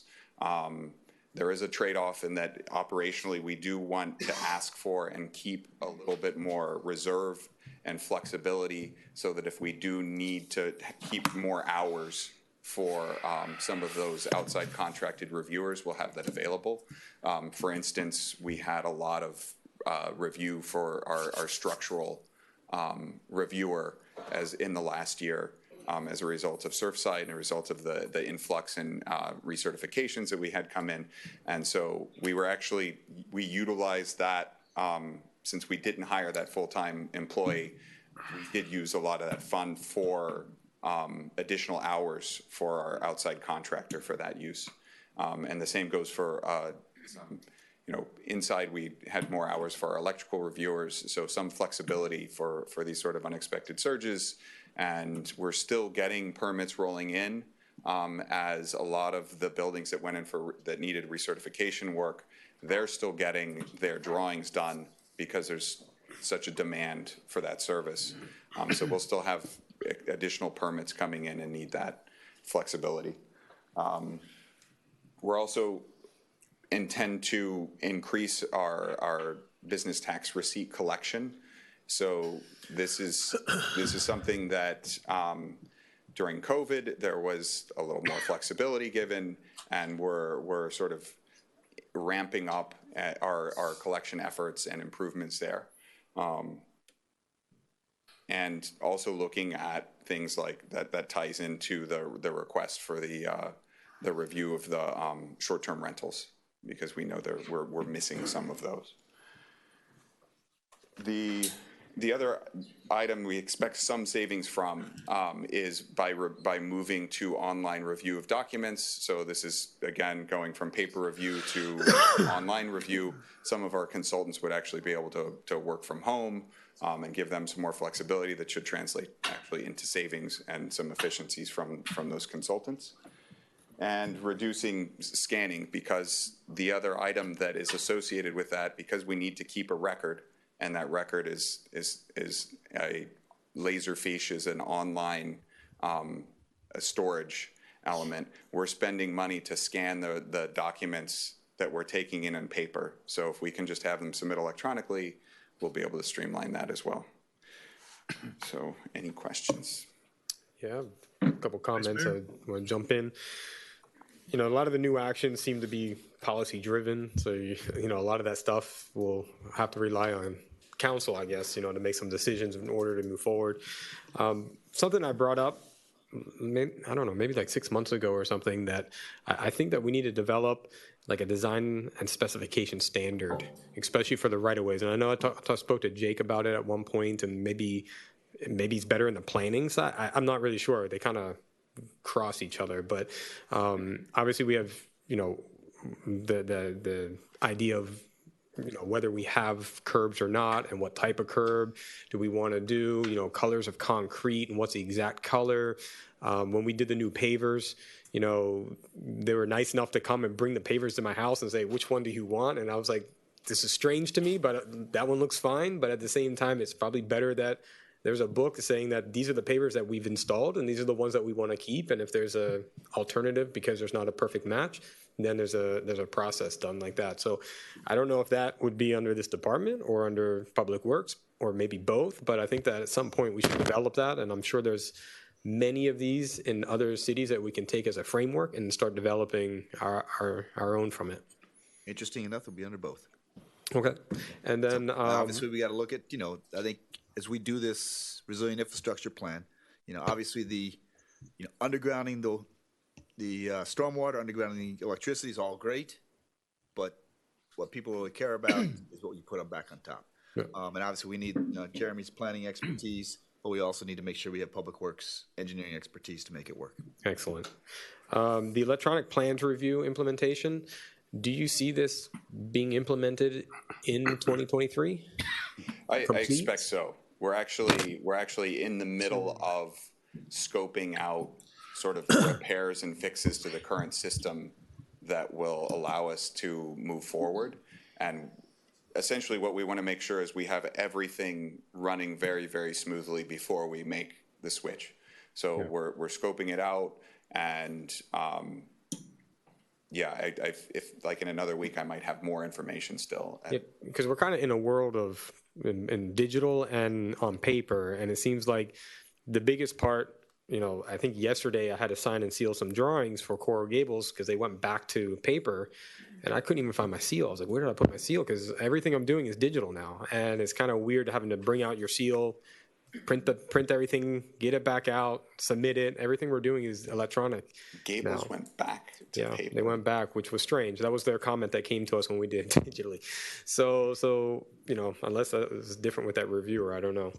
But I mean, the hassle for having to print and having couriers and send this, and then you got to get an expediter, and they got to take it down to the county. The idea of just PDF, boom, and put it in and upload it, and it starts the process. It makes a huge deal. But I understand that it has to be successful. But it seems like we're almost there because they're doing the comments and the reviews are all being digitally done. It's just the submittal side, I guess, and the applications. No, it is doable in this year. Okay.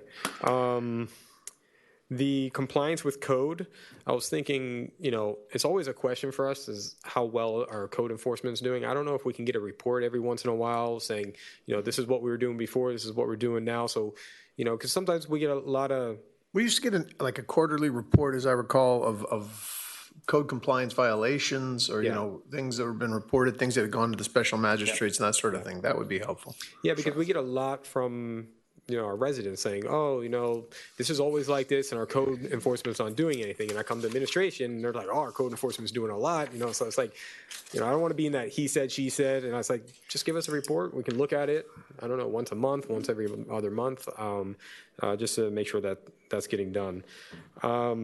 The car that you were talking about for code enforcement, I don't know what we spoke about before, but I think Councilmember London brought up a really good point, was to have, obviously, fire and police are critical vehicles that we have to purchase. I think that we were talking about the inspectors, possibly just giving them a car allowance and getting one of these magnets they can put on the side of their own car and they can go and conduct it. I don't remember where code enforcement sat in between those because they're kind of half officer, half inspector.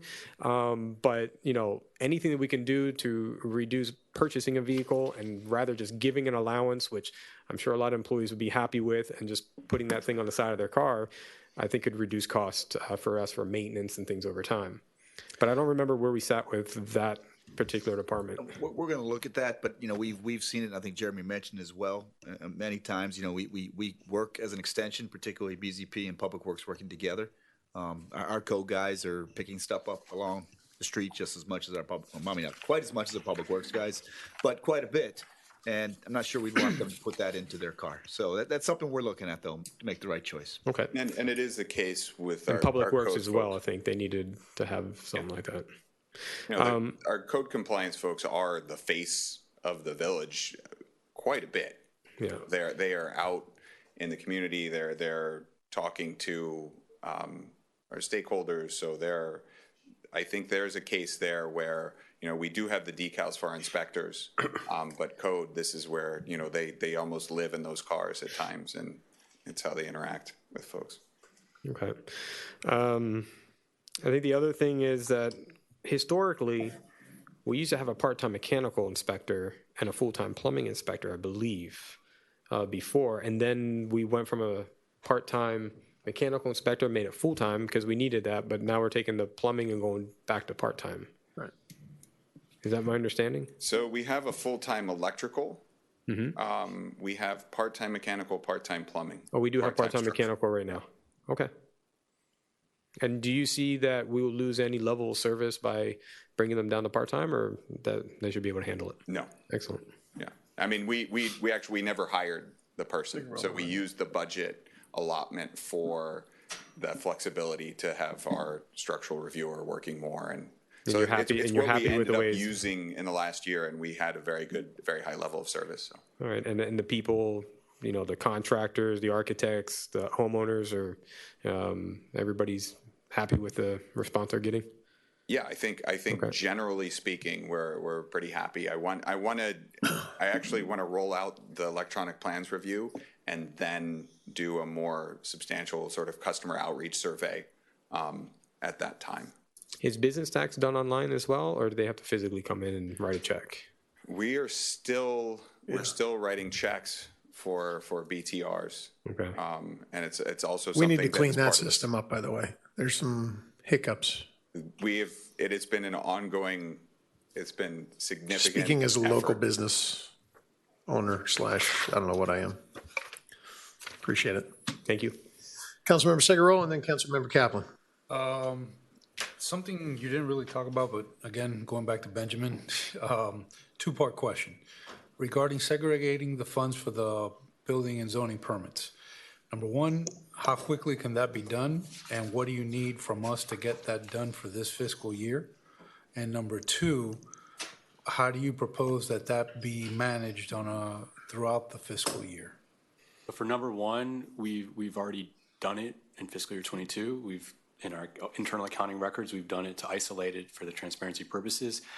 Instead of going, in terms of your question number two and going forward, when we bring our budget to actual reports to council, and I'll get into it later, we're going to also enhance some of the transparency portals so you can get live look-ins to our financials. You'll be able to see month to month exactly what the building permit revenues are. Their certificate of occupancy fees, building violations, all that gets into the building department, and you'll compare it against the expenses to know exactly where we are in real time for that standalone fund. Is creating the special fund something you guys do internally, or is it something that you need ordinance or something from us? We'll do it internally. When we pass the 23 budget, it'll be presented as such. We'll need to amend 22. We won't change any numbers. I'll bring an amendment forward that says we're taking the same exact revenue expenses and just moving it over. So that's the formal action we'll need. And from then in the future, it'll come out and the budget as a special fund. It'll come out of the budget and it'll come out in our annual financial report. When the auditors present it, you'll see it isolated there as well. Okay, thanks. Councilmember Kaplan? The remark about the materials and design template caused me to reflect that with all this master planning work, those of us who were really working hard on the zoning code, I think anticipated some needs and opportunities to deal with the land development regs as well. Not a budgetary item, but a work item, I think, to mention that. The other thing I wanted to I like the idea of a report on code. I hope, and I think this is the case, that the top of mind priority is compliance and that enforcement is a secondary response to non-compliance after, that helpful assist. Yeah, I would say the name is important of the department, that it's code compliance. And we spend quite a bit of our effort working with property owners to avoid enforcement. A good example of that is our beach management strategies, particularly during turtle season, where we, in the months leading up to turtle season, we're reaching out to folks and making sure they're already working on their management plans so that by the time the deadline comes, they're ready to go. So that's a good example in a fairly, we have a manageable number of associations and managers that we're working with there. Something that I want to expand upon with that same idea is a little more community outreach to business owners, which are, restaurateurs and the folks that would be often sort of the subject of compliance actions. So be a little more proactive with those businesses. One of your predecessors, last point, didn't like this idea, but the thought of having compliance using a vehicle similar to the type of turf grass equipment you might see on a golf course, not necessarily a golf cart. And the negative reaction had a lot to do with the type of equipment that's installed in the vehicle. But I think some of us thought that that is a solvable problem for a lighter, less expensive vehicle. You're talking about for code compliance? Yeah. I mean, City of Miami, they have like hybrid cars that they use. They might have a pickup truck or so, but I don't think everybody has a pickup truck, because I see all the inspectors and they have these kind of smaller cars. What I'd say is we're looking at a hybrid pickup truck, and there's a couple challenges. They're mobile offices for them, maybe not to the extent as they are for officers in terms of equipment, but they spend a lot of time. If they're writing a violation or a notification or anything where they see it in the field, they're spending that time, as that's their desk. So air conditioning is important. Climate protection is important. And honestly, the ability to toss a palm frond or a buoy, some of the things that I've seen in the back of the code compliance trucks from what they've picked up on the streets are impressive. So it's needed. Okay. Thank you. Thank you. Thanks, Jeremy. And we had Mr. Hofferbert. Mr. Fun. Mr. Five-Star Fun. Five-Star Fun. Good evening. As the manager mentioned earlier, we listen. And if you look at our new actions and continued actions, 7 of the 10 are maintenance or replacement of our aging infrastructure. That's been a constant theme from you to us, is improve our maintenance, and that's what we're planning to deliver. So on that note, first we're talking about designing the community center expansion and replacement, the fixing of the existing roof, which will then allow us to fix other items once that's I noticed, and apparently this is something that's been on there for a while. There's a huge piece of warped flooring in the south gym that hasn't been fixed in a while. Is it because we've got the leak? There's no point in fixing it until we get the leak done? Exactly. All right. I mean, if it gets to the point that we have to, we have it in the out years we even have a complete floor replacement. Okay. But if we don't have to, we don't want to spend the money till we get the roof fixed. That would be under insurance? No.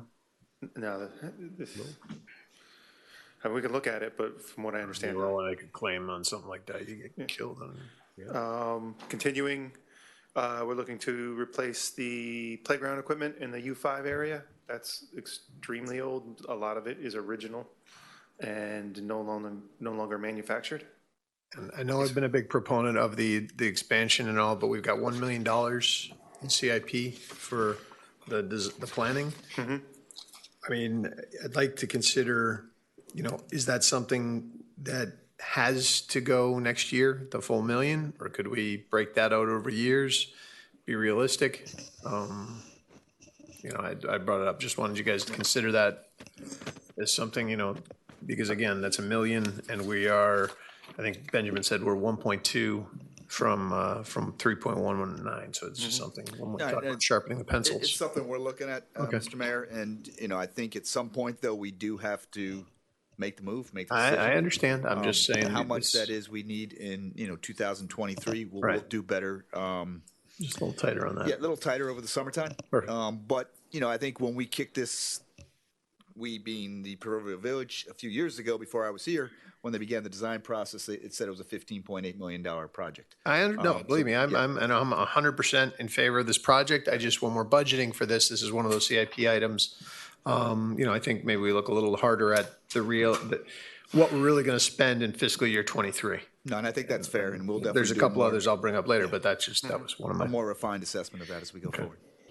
And I think you'll find that in the CIP reflects these new actions and continue actions with a focus on maintenance. Right. And replacing our existing aging infrastructure. Next would be to replace the community center cardio equipment. We do have that and the strength equipment on a cycle. We've learned from the first time we let it go too far. We did extend this cycle due to COVID, light use. So it went 2 years beyond, but it's showing its age and breaking frequently in need of repair. So, and then finally on new actions would be to rehab the Village Green bathrooms. I don't know if you just saw they were recently painted. There's some interior work we need to do, and we think we can get those structures up to the standard of the village with that investment. Continued actions, obviously, the most important is to complete Paradise Park. That's moving along nicely. Design and construct the beach park, improve our athletic field maintenance, and generally improve the maintenance and repair of all of our parks and facilities. Expanding the quality and quantity of our events and cultural programming. And one thing that we've always excelled at, which is leveraging partnerships to increase the recreational opportunities. Moving on to cost savings, thankfully we can work both sides of this equation because we can reduce costs and we can increase revenues in the department, and that's our approach here. We've done an analysis with the manager and CFO, and we think that our trainer fee is well below market rate. And now that we know what they're charging and how many people they have, it's a significant revenue generator for those individuals. And also, we opened that up significantly due to COVID, and it's probably time to rein it in a bit. And that would assist in that as well. We're transitioning the art advisor role into an in-house position. It'll transition over this next year as we are doing the Badia Plaza as part of Paradise Park, and we will be doing some significant maintenance of our existing Badia Plazas, and we want some art expertise for that, but I'm confident with the individual, Colleen, who's on our staff, that working closely with our art advisor this year, she'll be up to speed and ready to take over that role going forward. He'll still be available to us this year? Yes. This coming year? Yeah. Yeah, this will be a transition year, and then we'll go from there. Training pass fees, kind of inverted those two. That's another one where we can increase, we're well below market. And then one. How much are we collecting? I'm sorry to interrupt, but how much are we collecting on the folks who are using our Village Green as a training facility? $100 a month. But how much? What's the percentage of those people? We're getting 100% of those people. I just want to make sure because there's quite a few. And are we going after anybody who's dragging weights on our? Okay, I just want to make sure. Yes, sir. They're adding to our costs. But yeah, if you think of somebody, I mean, just do the math quickly. If the average now is $45 a class, 20 people, 5-6 days a week. It's 9,000. Yeah, that's a lot of money. Yeah. And good for $100 a month, I think. Yeah, let's. The investment that the village has put into that infrastructure and is going to need to in the future. Correct. And I think when we get to the next one is discussing our user fee approach. If you remember when the community center was being built, we did Nobody's going to use it. It was based on user fees. Carrying at least 70% of the operation and maintenance of that facility. That came to fruition. There's other areas where we haven't maximized user fees, so that it's like a healthy balance. Right, I was about to say it's got to be a balance between right. We don't want to. Not everybody's using that facility, so maybe those individuals that are should carry a little bit more of the weight that goes towards the maintenance. We've even discussed using a fund for those revenues generated to go to a fund for that specific purpose. So people can say, okay, you're not just charging me to put that money. No, it's going to a fund that eventually at one point will replace that field or replace that building. So, but that's the approach we're going to be looking at.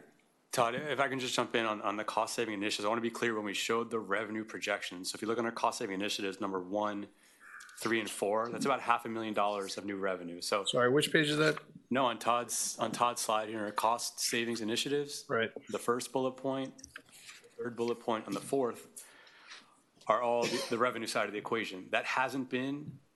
I did not use it because these are just initiatives. We haven't decided to do this. Obviously, we're sensitive to these fees could obviously be passed down to ultimately the users if you increase the trainer. So these are things that we'll all discuss internally. These haven't been, this $500,000 hasn't been added to the revenue side, but this is the kind of thing, like if we decide to go down this route, that's a $500,000 more of revenue where we wouldn't have to then So, cut. and let's figure this out, because I think if we're writing the contracts for these folks, maybe we do something where we cap what they can charge. Let's figure it out. We don't want to be unfair, but at the same time, we don't want them to if we're taking a little bit more money, I don't want them, we're trying to take a little bit more from the vendors who are getting, what'd you say, 45 times 20 per week? Is that right? Field trainers, yeah. That's $9,000, right? That's $900 a week. 45 times 20 times 5. Times 5, okay, 45 times 20 times, so it's $4,500 a week. Okay, so 45, that's one class, and he's paying $100 a month? And that's 1 week, so that's $18,000 per month. He's paying $100. Jack it up, but make sure that his contract is such that he can't be increasing his fees for, I don't know. It's something to consider. I'm just saying, I like this because I think it's fair. People should be paying to utilize it, but we shouldn't be penalizing. I don't want our residents to be the ones bearing the full burden of this. We can try to look at an approach for that. I mean, that's what we're doing, but we're going through all of the fees we charge. Right. And not only looking to set them at least a reasonable market rate. Yeah, but let's make sure that we're allowing these folks to utilize our facilities to get paid, right? Yes. So we should be able to cap what they can charge for the use of our facilities. That's kind of my point. Yeah, I have thoughts on this. I waited. So, but on that specific with the trainers, I had a few questions. One was I remember when we first started charging people for running these classes, there was some upset within the community of people saying that there were basically not enough permits, or like that there were people who weren't able to use the field to teach their classes.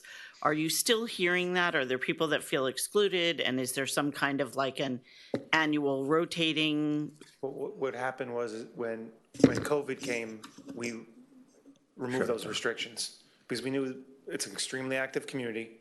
We couldn't provide the services we once were in the community center. People wanted to be outside. They wanted to be active. So we facilitated that by allowing a lot of new people to come out and run their programs outside. And it's been successful, and it's been great for the community. But now I think seeing the impact it's had on the facilities, I think when we increase the fees, we will keep many. We probably will, some won't find, because not everybody has 20. Right. So it'll mitigate the impacts to the facilities. It'll be a reasonable charge for service to the residents, and pay the village back. And are we using other parks other than just the Village Green, like Hampton or the Hill Park or Harbor Drive? Right now, the only one we're authorizing people, I know it does take place, and I've been out at Hampton and stopped it a couple times and told people they need to come in to get a permit, and we're not issuing permits for certain locations. So right now, if you're seeing it anywhere else, it's not permanent. And what is the reasoning behind us not using those other? Because some spaces we think would be best for passive recreation. It's a high intense use. We can evaluate it. We're not opposed to it. It basically, that's a policy decision. If you want it at the beach park and you think that's appropriate. I mean, there's probably ways to do it, looking at what the use would be, right? Like, it makes sense that for Hampton, for example, like a yoga class on a mat maybe isn't as destructive as like a CrossFit kind of thing. And that is the way we do now. We have every instructor's time, location, and student count mapped out on the village grade, so you could walk out there. We could give you that map, and you could say, this is so-and-so. He's here at the pavilion from this time to this time. And it also helps us identify people that aren't permitted.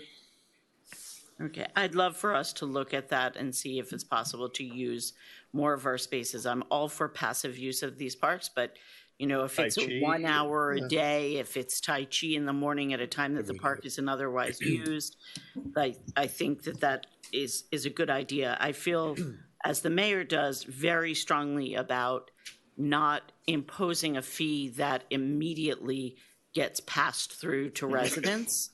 And the manager and I talked about that when talking about the soccer contract being up, that's something that I feel like needs to be somehow included in either this permit for these individual trainers or the RFP for soccer, that whether it's a cap or I don't know exactly how you do it. Lucky for me, that part's not my job. But I think it is important that that the village get what it's entitled to, but that we're not just fleecing our residents, that there is a real margin there with these vendors. I think you, especially when it comes to athletics, should rest assured that your village athletics advisory board was just meeting last Thursday, going through the proposed budgets of all the athletic programs now for the fall, and talking about possibly reusing jerseys, trying to get some more volunteers involved, everything they possibly could to reduce the cost to the end user of our programs. Okay. That's good. Wait, I had more. Community center expansion. I know we're looking at this like COVID is behind us, but in actuality, it really isn't yet. And I think people are, in a lot of ways, back to normal, but not everyone.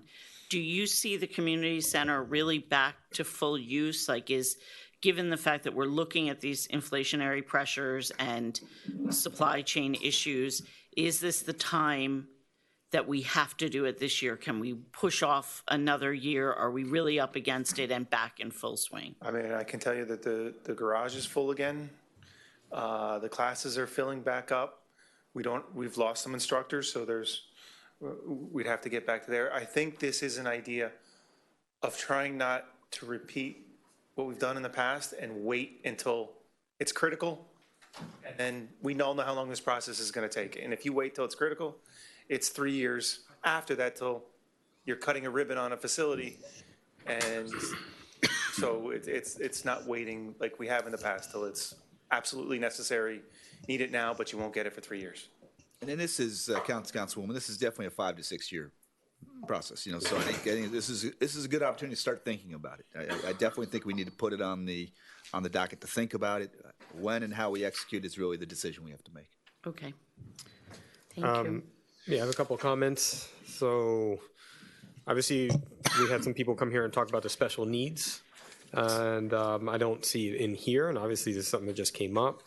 I know I've been to multiple, I know we used to have it, I've been to multiple times to those events. I don't know if those programs are still going at all, what happened to them, and I think what the ask is to do something immediately, not budget and then try to hire somebody and 9 months from now we put somebody there. So I don't know if, I was going to ask you to bring something back in July, but is there anything that we can do? Is there any program that we can start to make sure that we have something available? We do have some youth programs going on. Well, the Young Athletes program just finished. Mm-hmm. That ended with the school year and had a graduation. We do have some music classes. And these are for special needs, can be in these classes and trained for that specifically. Okay. We've So done some programs inclusion there. training. Do we have room for improvement? Absolutely, in this regard. Hiring somebody would be, again, another policy decision. Mm-hmm. But right now, we have somebody who cares deeply about this. Okay. And maybe can only dedicate 10 to 15% of his time to it because of his other job responsibilities. What about adding training for all the people in the community center to understand? I don't know what kind of training there could be. And we have done what inclusion levels. training with our staff and our program providers. It's a challenging issue. Mm-hmm. But having somebody either as a consultant to us or with us would be helpful on a more consistent basis, because you need somebody, you actually need like a mediator sometimes to come in and assess, you know, how this, is it feasible? Can we, you have to make every reasonable opportunity to include. Yeah.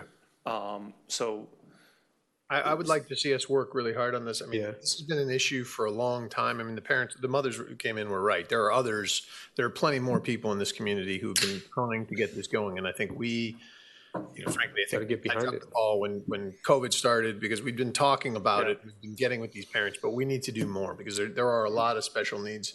There are kids who need, and there are families that need to be able to utilize our spaces. And like they said, for the adults, that's pretty much. What I'm trying to get at is I think we should put this in the budget. You know, let's find a spot for this. Let's put this in. We can talk about other stuff, but I think this is important to bring to the community. Community groups. Did you want to say something really quick on that? I did, just on that. Okay. While the ladies were talking about different municipalities that have someone, it occurred to me that if, after you've analyzed it, if it doesn't seem like it's appropriate to have a full-time position, maybe there's another municipality that has someone or has a need that we could do sort of like a share where we have half-time, they have half-time. I definitely support the idea of bringing someone on board. I see the real value in it being a full-time person because a lot of these things, the training, that the way you would interact with the staff, sometimes it's when organically situations arise, different than you're in a classroom setting. And the way you said, like sometimes you need almost like a mediator, someone who's trained to be able to anticipate situations and get in there and properly handle it. I think, you know, a full-time person obviously is ideal, but when you're looking at it with the budget, I did have that idea of possibly sharing with another municipality. The manager and I will take a look at this and report back. Yep. Possibly the school district. Yeah, that too. The community groups, right? So, you know, Ask Club came and spoke. I'm guessing they fall under maybe your section of the budget? No? Yeah. Ask Club, the items that were in my budget previously are back. Okay. 4th of July. Ask Club and things like that. They were traditionally in my budget. Mm-hmm. And now we're going through a process for the other organizations that provide services, events, cultural. They've all been emailed information and an application to complete. Okay. That will be returned and reviewed by the village, and then a recommendation made to you in September on how to proceed. So can we get those forms copies of those forms when you submit it? Yep. So one of my comments is that, you know, inflation, we're already seeing it. I'm guessing that they're seeing it too, right? So $34,000 for the Ask Club is not what it was 2 years ago. And plus they've lost money that they got before from the foundation. So, you know, I can understand why a lot of these groups are also, hey, you know, in order to keep up the programs that we have, this may cost more. So if you can take a close look at what it is and you know, because they're facing the same struggle as everybody else in this world right now. The Paradise Park, I just noticed that we have some benches in there. Is there any way we can reuse those benches before they get destroyed in the demolition? This meeting is being recorded. Okay. Thank you. Didn't say anything wrong. Yeah, I know we recently had a discussion with them, one of my staff did. Yeah. And, but yeah, they won't Because those things are expensive. Yeah, they won't be destroyed. So if we can grab those things out of there before they destroy them and put them in another park or I think wherever they would be we can. used at Harbor. Okay. Yeah, Harbor or wherever on the streets. I mean, but We those won't things let are those go to expensive. waste. Let's try to reuse them. Let's see, the thing that, the item that This the mayor, meeting is being recorded. Yeah, we got you the first time. Thank you. that the mayor is talking about, you know, capping or whatever.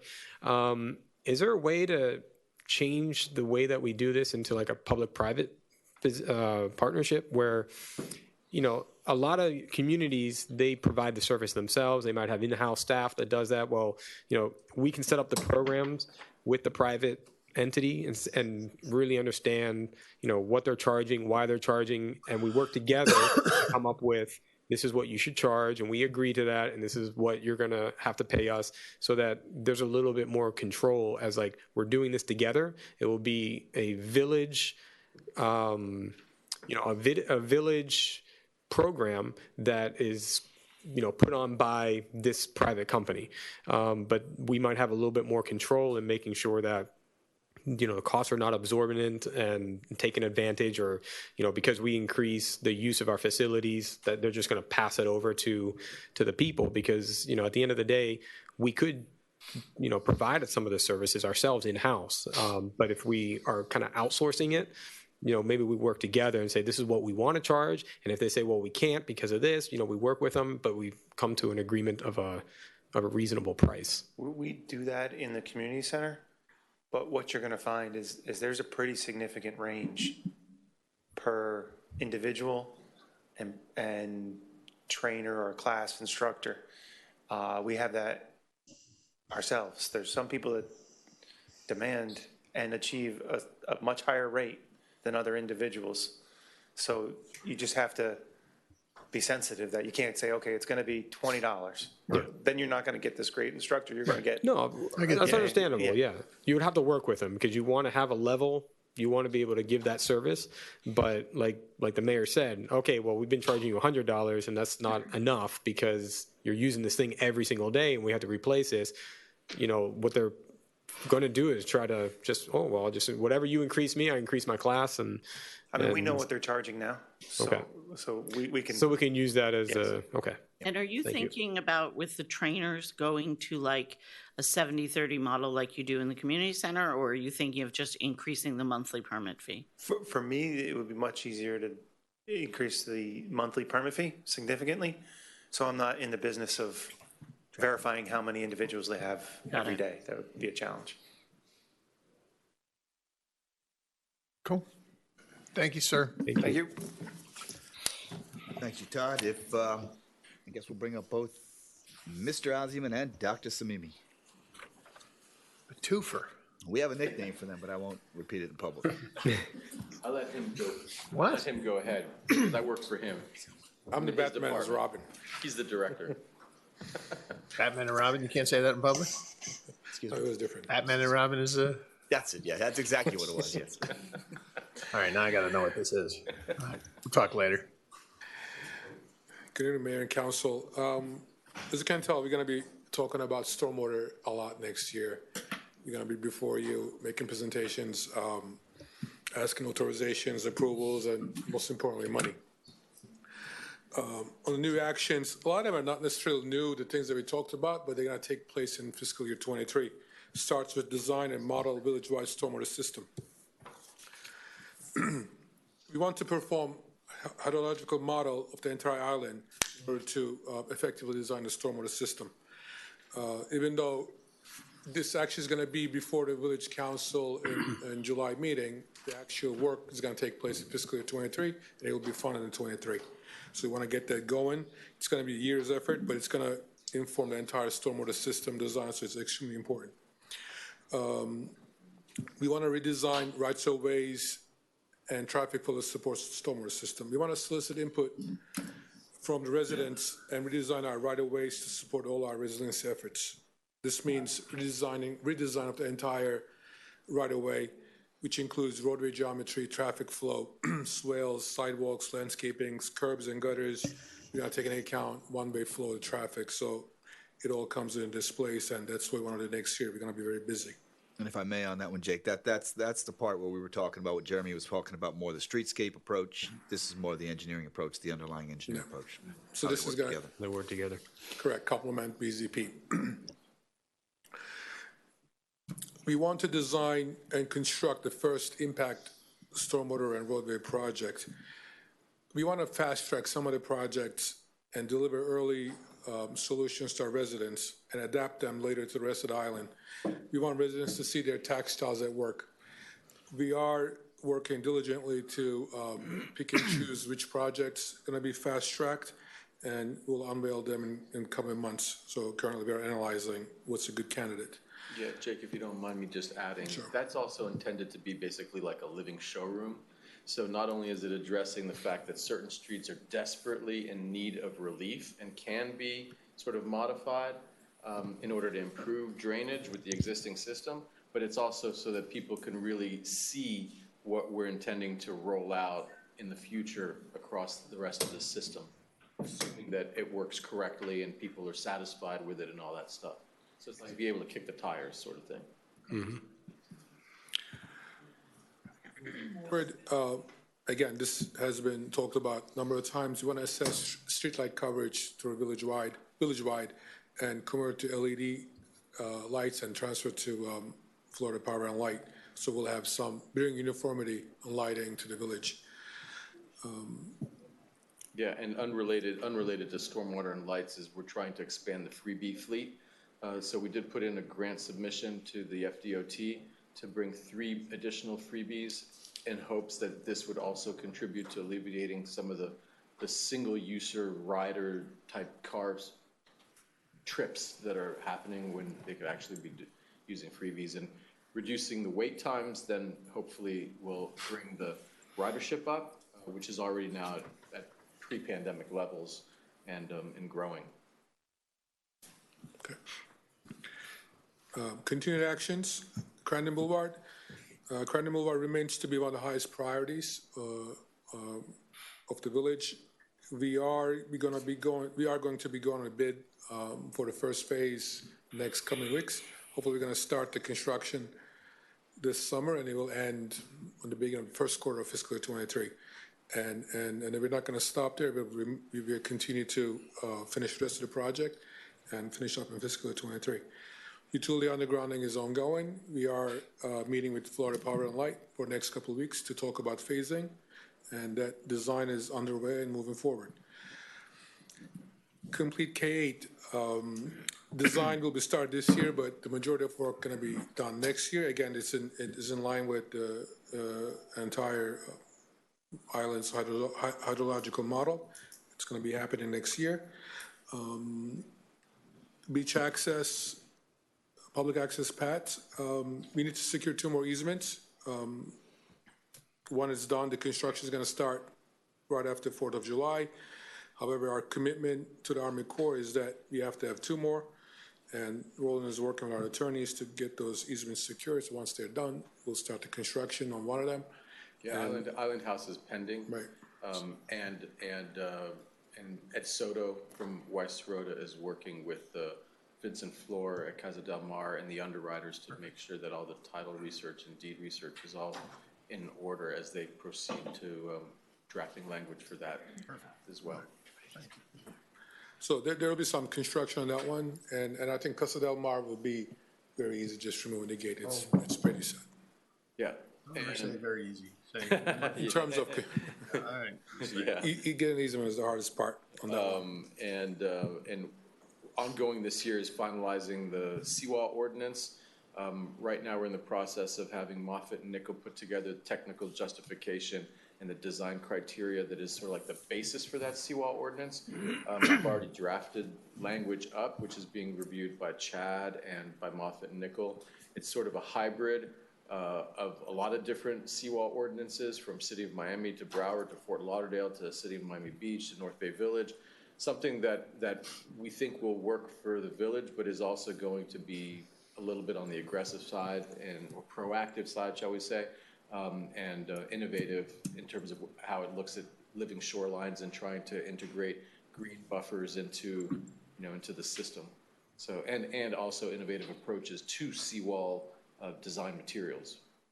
So that's something that's ongoing now, and we're continuing to work with the Army Corps of Engineers. Things have evolved to needing to have a back bay analysis undertaken to complement what was done on the front side of the island to guide the village with a whole of system solution to shoreline protection, and that's going to be an ongoing effort this year that I'm sure is going to be interesting. Okay, moving on to cost savings initiatives. The last couple of years, we've been doing quite a bit of in-house engineering and project management.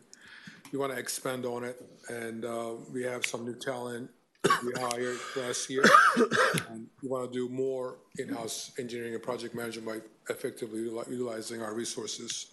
And there are some good projects that we could do and deliver while providing cost savings to the village. We want to optimize a solid waste contract we talked about earlier, so we're in talks with solid waste contractor. and we want to see what opportunities are out there in terms of saving cost and providing a better service to our residents.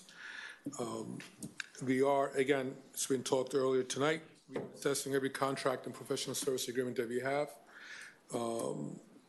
We want to find cost savings. We want to find opportunities. We want to amend them if necessary or rebid them to get the best value. Reduce energy and water consumption by adopting smart technologies. Again, we are continually looking at new technologies to reduce energy and water consumption, such as converting LED lights, having an agreement with Florida Power and Light on LED program, using smart irrigation, so on and so forth. So we are always open and continually assessing new technology where we can save money.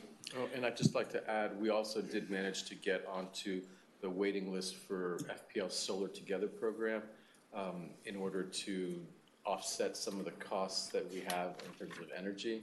So whereas we might not necessarily have solar panels on our roofs, we're basically investing in the development of the next solar farm. Right. It's something that we're on the waiting list on, you know. Why not operate as an opportunity? Maybe that'll be the right way to go. Maybe having some solar panels on some of our municipal assets is the right way to go. Something that we're in the mix looking into, but at least we're on the waiting list for the next opportunity. Good.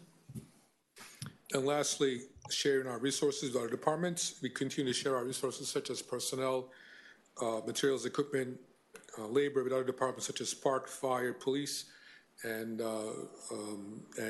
overall save time and money to the village. So we're working with everybody else to deliver a good service. I have a couple. Go ahead, Vice Mayor. So the redesign of the right-of-ways, please get us involved, because I think that's a huge policy, both from planning and from Public Works, because that can change the complete look of Key Biscayne. So I think we need to have a lot of input on what we want that to look like before you guys go too far with whoever you're using and then have to come back. And, I know you need to bring something that, we can look at, but just keep it in mind. The landscape contract, I thought we talked about it. Is that under Public Works or? Yeah, it's under Public Works, right? Correct. So definitely if we can take a look at what's going on in there to improve that, because I know you talked about the solid waste contract that, we've had issues with as well. The one thing that I did notice that I was a little confused about, the operation, maintenance, and repair program is under the administration and not the Public Works. Are you guys taking that on under your department on the administration side, or is that something that Public Works would be doing? Because I know that we spoke a lot about the, making sure that we're inspecting our facilities, making sure that there's some type of process that's followed in order to put worker orders in and keeping things up kept, and looking good around the key. And I think, we spoke about this last year when we did the budgeting.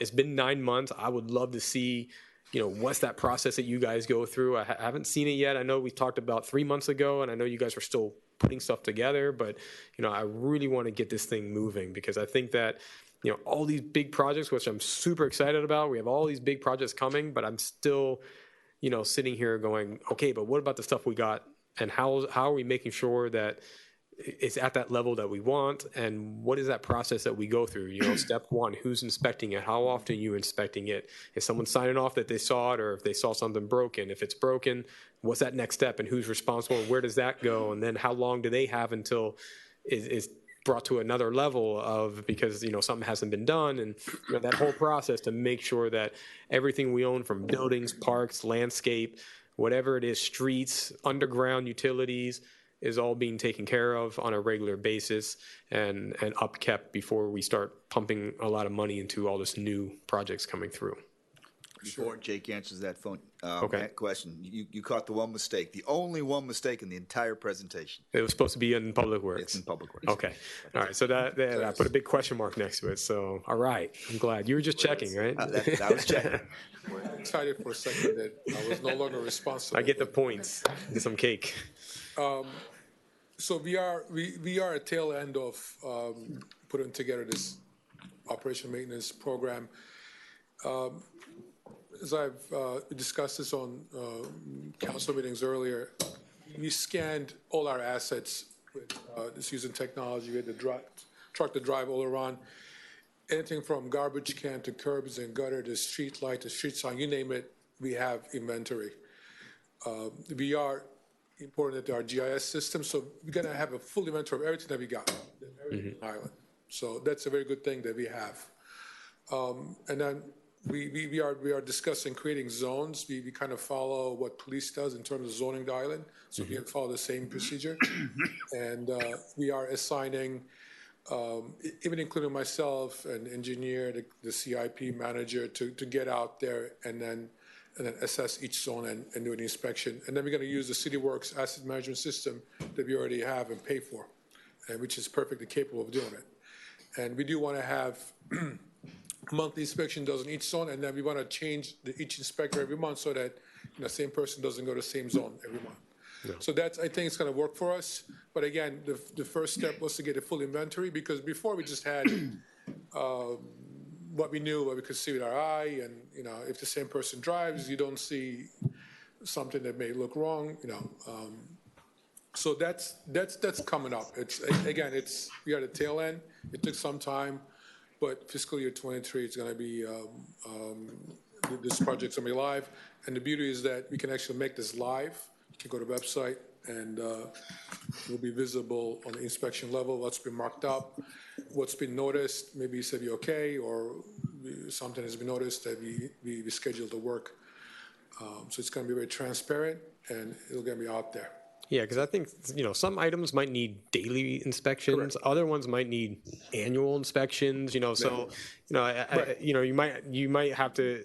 I know you're kind of like trying to get everything in a zone, but you might also want to wells might be every 6 months or something that someone needs to check the well, make sure it's not filling up, and okay, that's been signed off, everything looks good, or hey, has to be cleaned out.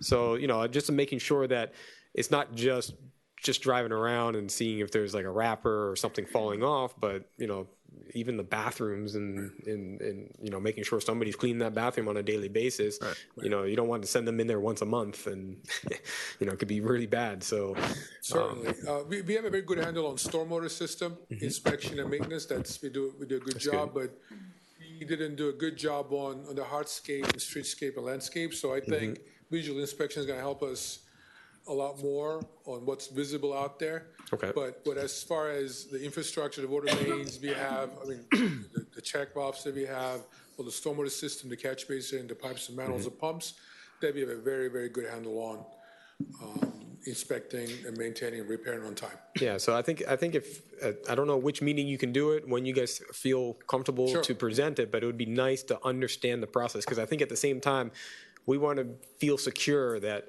and that we really trust that we have a system in place as we're putting all this money into these new projects that, okay, now we really feel like we're taking care of what we have, and what we are doing new is going to be taken care of in the future. And if, obviously it could improve, I'm sure everybody can give feedback, but it would be good to have that presentation to kind of understand how it works. Councilmember McCormick? On this same idea of inspections and maintenance, do we still use the 311 app? Is it still active and it is monitored? Yeah. I wonder if maybe it wouldn't be useful to do a little, have Jessica maybe do like a little reminder. Next page. Sorry? Oh, well, but it's. Sorry, I spoiled it for you. My point, where I was trying to go with inspections and 311, is it strikes me that a lot of this stuff could be reported to you by residents who see the things on a daily basis. And I regularly see in chats or even on Nextdoor people noticing things, and I used to always direct them to the 311 app, and then I was not sure where we were in terms of use of it. But it's a great tool for us to be able to lighten the load so that you don't have to drive around and look at where letters fell off a street sign or whatever. That's something that could be reported by the people who live on the street, who notice it. And the more people are aware of it, because I definitely don't think that they are, the more I think they'll use it. And just to follow up as a PSA, the chats are not informing the village of anything. Neither is next Nor door. is A next lot of door. people innocently think that It that is is. not anything to do with the village of Key Biscayne. Use 311, call the village, but do not put something on the chats and assume that it is now action is being taken by the village upon it. Yeah. Can I just make one comment to 311? I'm done, yeah. I think it's great to have that as a additional tool. I just don't think it should be the tool. I think we. No, I agree. No, you're absolutely right. Okay. No, belt and 100%. suspenders. You're right. I absolutely, but I think that it's people helpful. in our community are involved and active and actually have ownership over not only their private spaces, but the public space. And they want it to look beautiful and they want to know. That was Ceci was talking about. So, yeah, no, absolutely. I think it's got to be both. You're right. You're right on the programming and all, but 311, we want to verbalize that, get the message out more effectively so that people are utilizing it as well. Definitely. You made a good investment on 311. It worked. It was good for a while, and then kind of people lost interest, I think. And Maybe it wasn't working that well. I don't know. No, I think people just didn't know that much about it. And I think it's the kind of thing that almost like when we're talking about doing things on a scheduled basis, maybe it's like every 8 months, Jessica does another blast of 311 stuff. We got up to a couple hundred users very quickly and then kind of stayed there. And then we couldn't get it higher. So it's a usage that it's. Councilmember Kaplan?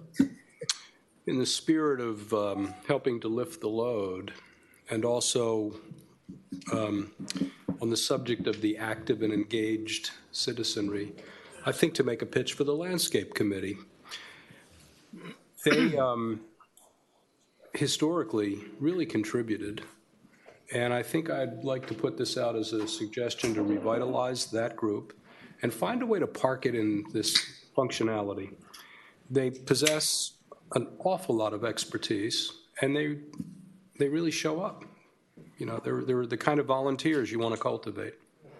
So of course, I mean, we find a lot of value in resident engagement, and we actually kicked off a manager's landscape fact-finding committee, right, Mr. Manager? It was, it is, I believe it was a month ago. The way they function as a landscape committee, but certainly we can kick it up a notch and get it more involved. I think to fail to recognize the expertise that that particular group possessed would be to misunderstood what they contributed past tense. I agree. I think one of the challenges that they found, and which make it important to figure out whose committee it is and how it operates, was it became very challenging when it was a committee of council that they were under the sunshine and couldn't discuss amongst themselves without having a public meeting about a specific tree, and it is the kind of committee where I think that sort of collaboration and like, hey, you want to go prune something with me on Saturday, they could go together without having to notice it. Yeah, that changed. That became parked under the manager, and that's the way it functioned. An example of what came of that was the completely spontaneous and lovely butterfly garden. And another example is that sitting area at Hacienda Canal, which simply appeared one day because people who cared enough to make that happen made it happen. And we have to call them fact-finding committees, but we actually put together a beautification fact-finding committee. And what they do is they give us a report monthly, and then we meet quarterly to discuss what their interests are and then what our progress is. So, conversation. We just kicked it off last month, and we're moving forward. Okay. For the public viewing, could you just describe the project that's about to proceed at Crandon? That's Harbor in Crandon? Yeah, sure. And again, it's first phase of the World Crandon project. What we want to do this summer is 2 segments. One is constructing dedicated turn lane on southbound Crandon Boulevard to Harbor Drive. It's about 300-foot right turn lane, starting right about where the entrance is, the entry block. We are hoping that's going to alleviate quite a bit of traffic at the intersection. And then the second segment is extending the Q lane from Crandon Boulevard into Key Colony Condo. It's about 80 feet, so we are hoping it's going to provide additional 34 cars stacking an entrance to Keycon. So those are the two hard construction that's going to happen this summer. They're going to go on a bit. Long awaited. Couple of weeks. Now, everything else is still moving forward. We will, all the planning studies that we started and almost finished throughout the Crandon Boulevard. I was trying to bring it before the council in July, but it's cutting too close.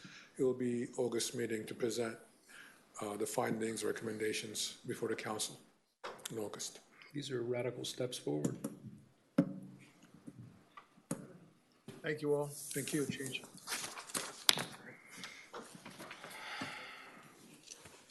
Next up, in the spirit of taking advantage of Benjamin as much as we can, he was going to present our administration impact project. All right, so administration, just to be clear, it includes other divisions. It's IT, finance, procurement, human resources, and communications. So hopefully I do my colleagues proud in those areas and reflect kindly on those. So a lot of these are going to be common themes throughout the night is obviously their supporting the initiatives of our stellar operational departments that you just heard of. The first one here, improve VKB 311 resident service request app. Obviously, if our own council member wasn't aware we were still doing it, we need to not only enhance the app, but also the communications to make sure that everyone knows it's available. Now, the village won't use it as a crutch. Obviously, we're going to be proactive, but it is a nice tool that we can enhance on. Internally for procurement, we want to establish a purchasing card program where you electronically submit receipts, which will then make it easier if there's public records requests about any expenditure that's used on a card. In the matter of procurement, we're also analyzing different procurement portals, which make it easier on our vendors to submit solicitations on and bids for different RFPs that we have going out. We have received feedback that perhaps the one we currently have is not as vendor friendly, so we want to make it as easy as possible to instill that competition to make sure every vendor is actively and easily submitting bids on our solicitations. We want to enhance and manage the Channel 77 programming. Unfortunately, we lost 2 staff members who were very involved in that, so we'll take it as with good, there's always bad. We'll kind of re-examine how the program is going and see if we can't make better at scheduling and programming on that channel. Considering interlocal agreements with the county for Crandon and developing a more targeted local, state, and federal legislative and regional partner agenda. We want to be more focused in our grant asks and let our projects drive the grants rather than the opposite order where we apply for every grant under the sun and then we're trying to be reactive when it comes to those matches.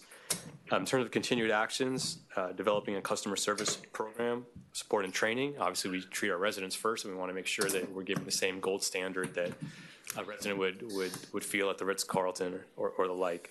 We want to streamline our public records request process and website portal. I want to be clear on one of the things we've already accomplished. I don't know if everyone knows this, but if you go to our website now and under, I think, Government Document Center, all of our village contracts are available online. They're all sorted alphabetical order. You just click on the letter of the vendor. All the contracts are there. So this is something we've done in the last year, and I think it's a really useful tool because we get a lot of questions or public records requests about them. They're obviously available, and any stakeholder can just go on there themselves, find it very easily. We've also added the resolutions and ordinances to that site as well, where they're much more easily searchable than in prior years. We're working on developing with the IT program a 5-year info systems and technology plan. And we're currently undergoing, we received RFPs to do a workforce analysis within our fire department, and that should be kicking off soon. And we look forward to seeing the results of that analysis, which could then drive further budget decisions in future years. In terms of cost-saving initiatives, diversifying and increasing revenue and funding sources. Todd mentioned a bunch of these and pretty significant dollar amounts within Parks and Recreation or athletics programming that we've kind of maybe neglected in years past, but now I think we see the impact of those in our maintenance and also in some of our CIP programs when we talk about the village athletic fields and how expensive they are to keep stellar. We're going to enhance our grant pursuit and management program. Obviously, we always look at pursuing other outside dollars before village funds in terms of priority, and improving our contract solicitation and negotiation process.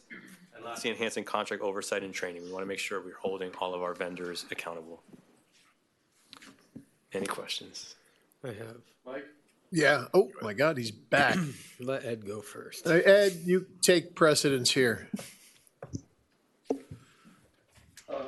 Benjamin, quick question. Now that we have the contracts online, do we have I guess, a spreadsheet or whatever to show when they come up and of all the contracts and how many months ahead we're going to put them out for bid? So that's a document we've created internally to alert village staff of when we need to start, when those contracts are coming up due, so we can look at right-sizing the scope and also developing the RFP so that we put it out with plenty of time before that existing contract expires, and we lose flexibility if we wait too long to do it, where the vendors can literally charge whatever they want when we're in a bind. So that is a document we have internally. That's not online, but the contracts themselves are. I think it really should become public so everybody knows who we're doing business with, when the contract expires. Make sure citizens are happy. You hear complaints from citizens all the time, from residents, about unhappiness about certain subcontractors and their contractors. And basically, a lot of times we don't do anything about it because the contracts have a long term to run. We say we'll get them to do a better job, etc. I think that if everybody knew publicly like you're talking about, a list showing when they expired would be a great help. And then how many months we're going to have in advance to solicit new bids. I mean, we're going to have a standard so many months, or is each one going to be different? We'll take that into consideration. Obviously, that's a living document. As we get into new agreements, it's constantly changing, but we'll definitely listen to that suggestion and discuss it, whether we want to make that available publicly. Mr. Councilmember, we do have. I mean, the contracts themselves have to be public anyway. They right? are. That's what I said. All the contracts And are. do they are have the date on there? They would do. Yeah, of course they would. Terms and conditions, but. My question is, can you sort them so to do what I'm asking to do? That's I think it's a valid point. I think, if you can do it. That is the item that we talk about. I think it's the third one down, the master contract and agreements list. That's exactly what that is. Oh, good. And it's pretty much in place. I would say it's probably 90% solution. And you're exactly right, Councilmember London. Every contract is different, though. A large RFP is going to take a lot longer to do, so we've got to make sure we begin preparing that further out. So we've programmed that in. So something like we talked about it earlier, like the landscape contract, we're actually beginning to write that now, even though that doesn't come up until next year in July. So some of the smaller contracts, maybe we can start 3 months out, but we've got that in place. We're refining that, but we'll talk about whether it makes sense to put that online. So my question is to have a bid date next to each expiration date for each contract. Like you say, landscaping takes longer, so landscaping takes shorter.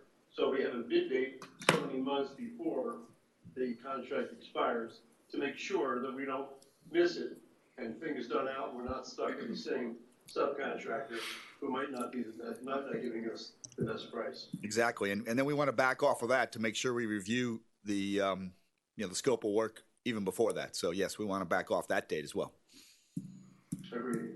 Okay, thank you very much. I had a comment. Thanks, Mayor. Yeah, just a quick comment on the enhance and manage VKB TV. I brought this up before, and I want to see if we can come up with a streaming app, if possible. By the way, while we're on this, there's been a couple complaints about today's Channel 77. They haven't been able to read the information that's been projected. Yeah, well, I don't know. I'm not watching. You mean Channel this 77. right here because I'm saying it's the just so slides. small. It's been very difficult to read them online. Just something to take in consideration. Maybe what you do is have somebody like Jessica, watch a meeting on Channel 77, see how it comes out, and see if there's a way to improve that. Well, yeah, I think we've been trying to do like a high definition, and that's always been some type of roadblock.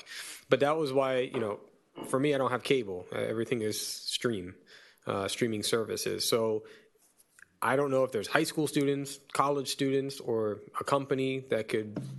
It might not be that difficult. It might be very difficult where they can come up with an app. You can download it on your phone. You can download it on your TV, your smart TV. You can click it, and there's your channel, and you can watch it. Can't you watch it live, like on the website, streaming even on your phone, and then there's... Yeah, but it's just a little bit more cumbersome, Like if I had it on my TV like Netflix and then right next to it, I could just click on it and it pops up. It's better than sitting there like navigating and trying. And on my TV, I can't do it for some reason, but on my phone, I can.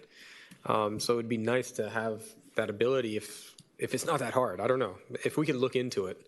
I think because you're going to see more and more people just streaming and not getting Count that, cable. would you, Benjamin? What's that? Forget about finance for a little while. Yeah. Get into the I IT know. stuff. I totally agree with you, Brett, but I think that looking at what we're looking at with this budget, is that a need or a want or like? I think it's just something even if it's not this year, if they can just come back to us and say what they could do. And this is not it's not for a finance or CFO to do. This would be go to communications. But I just want to repeat that we should have that on our horizon. So we'll look into it. Maybe it's an inexpensive fix. I will tell you, as part of this budget, we are enhancing the channel and that we're adding closed captioning to be ADA compliant. So perhaps if somebody can't read the slide, at least there's closed captioning that will be provided. So that's being added. But if you keep cutting cable like others, we lose all our comp services taxes. So it's a slippery slope.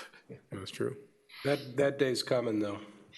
Yeah, it's I mean, the younger I think group it's doesn't have it. interesting that it's going back up because we cut the cord a long time ago, and I'm tempted to bring it back. Like I feel that we have a loss. Yeah, but not only without having regular television. But not only streaming. But not only that, I mean, like I have streaming services, and if I want cable, I go to Hulu and I just ask for cable back, and I can watch live TV. But I'm not going to get channel 77 on there at all because they only give you all the cable. But I'm not going to have Comcast or AT&T come and plug into my house again. I can do it month to month, so that's why I think it's good to have some type of app because that's going to grow constantly. I mean, it may come back. The cable might come back. I don't know. I don't know. I mean, there's different ways too that they're enticing you back. Like to watch the Olympics, I had like free 15 minutes. I had 7 different devices. I kept changing. Yeah. For me to contribute to this conversation, I'm going to have to go to Brett's house and watch television to see what the experience is like. I only do it for football season, and then I cut cable. It's gone. Until football starts back up. Steelers, you don't have to worry about the playoffs. So, Councilmember Clark, we were collecting the village was receiving about maybe 6-7 years ago, $1.2 million in communication services tax. It dropped all the way in 2019, 2020 to about half of that, 600, and now we see it slowly getting back, 630, 650. So it's been an interesting trend to follow. So we'll keep our eyes on it. It's not because of the January 6 committee hearings. All right, let's move on. No other questions for? I think we're good on those. Thank you. Anything else? So next up, we want to take a shift. We want to now talk about our capital improvements program, and we'll bring up Colleen. We'll look at the budget year, which is obviously fiscal year 23. She will also present the ensuing 5-year program, and we want to make sure that you pay attention to that because it really begins to highlight the projects that we have identified we need to do over the next 6 years. We purposely selected these projects, and she'll lay out some of the rationale for it and how it supports to our goals that we mentioned before. So with that, Colleen? Yes, good evening, council members, mayor, vice mayor. So I wanted to give a little bit of an overview of how we develop the CIP program. We start with identifying projects from our strategic plan, our master plans, our studies, assessments. Some department heads had new procurement needs, and then we kind of align those projects with our categories, which will help us sort and filter through and understand resources and capacity. We'll prioritize them, looking at any legal needs, any health safety issues. Community impact and costs are also major parts of that prioritization process. We develop a 20-year or a very long-term plan, and then we kind of narrow it down to the 5-year, and then we work specifically on our budget year, which is what we're in currently.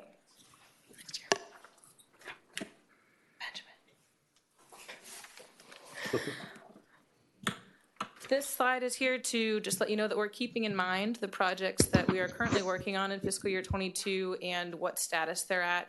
We know there will be projects in fiscal year 22 that we will continue to work on in 23, so we're actively monitoring that. We're preparing to amend when we need to make sure that those funds roll over when we need them.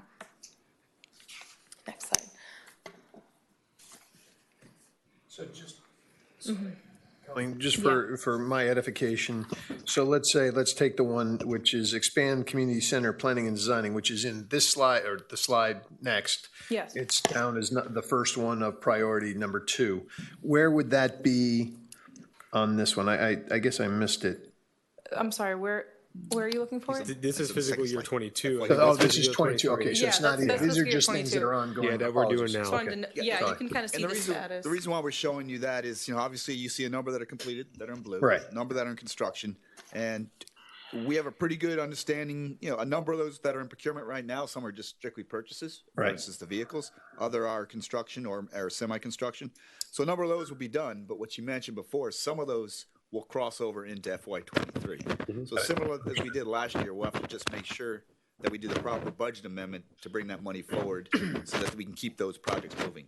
Are they also reflected on the next slide? No, that's my whole point. Those- Separate they're and separate. distinct from this year's capital plan. So those projects that are in fiscal year 22 are still going to be labeled as fiscal year 22, even as we work on them in 23 because of how that works. So it's something that we monitor as we go through the budget process and then as we move into fiscal year 23.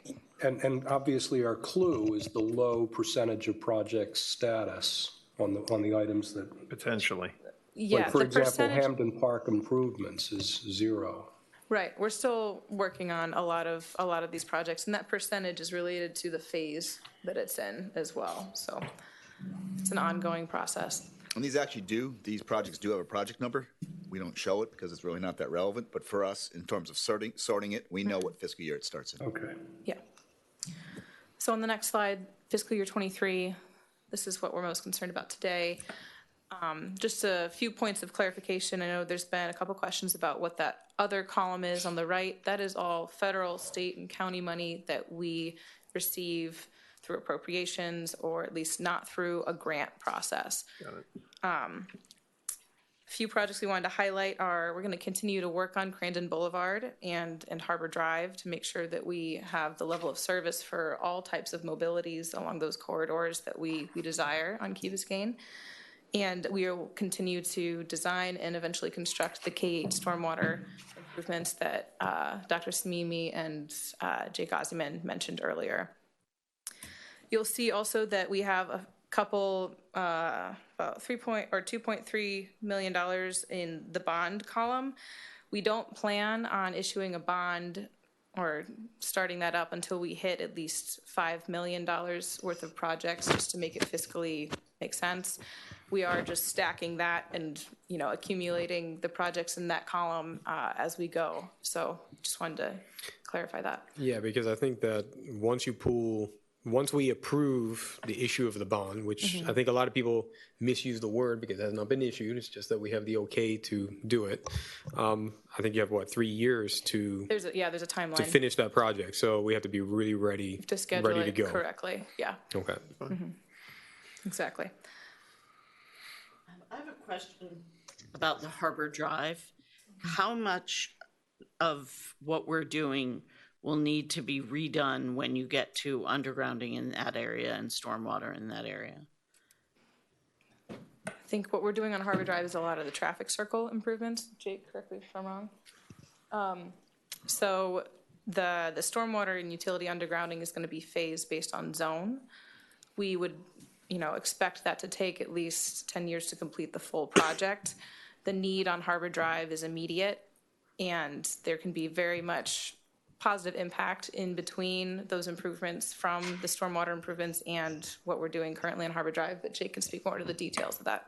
And if you look at where that money is, it's all the way to the right, which is actually we're in the process. We've submitted an official request to the county to be involved in what's called the Transportation Improvement Plan, which is accessing county road impact fees. Okay. So the 3 roads that are in Key Biscayne that are authorized for road impact fees is Crandon Boulevard, Harbor Drive, and West Mashta. Okay. So obviously when that money comes, we'll make the right decision as to whether it makes sense. We obviously don't want to build something twice. Yeah. But as Colleen said, if we're not going to do that area for 10 years, it makes sense to do the paving now. Are we expecting the traffic circles to last longer, especially when they get rid of the B-bus on Harbor? The way it is currently, no, it's already in bad shape. It's a bad design. It needs to be No, redone. I mean the next one. Yes, we do. And then it's a new design. Actually, this design that we proposed on the Crandon and Harbor Drive intersection that we're gonna have on the pavers, it's actually concrete sub-base instead of lime rock.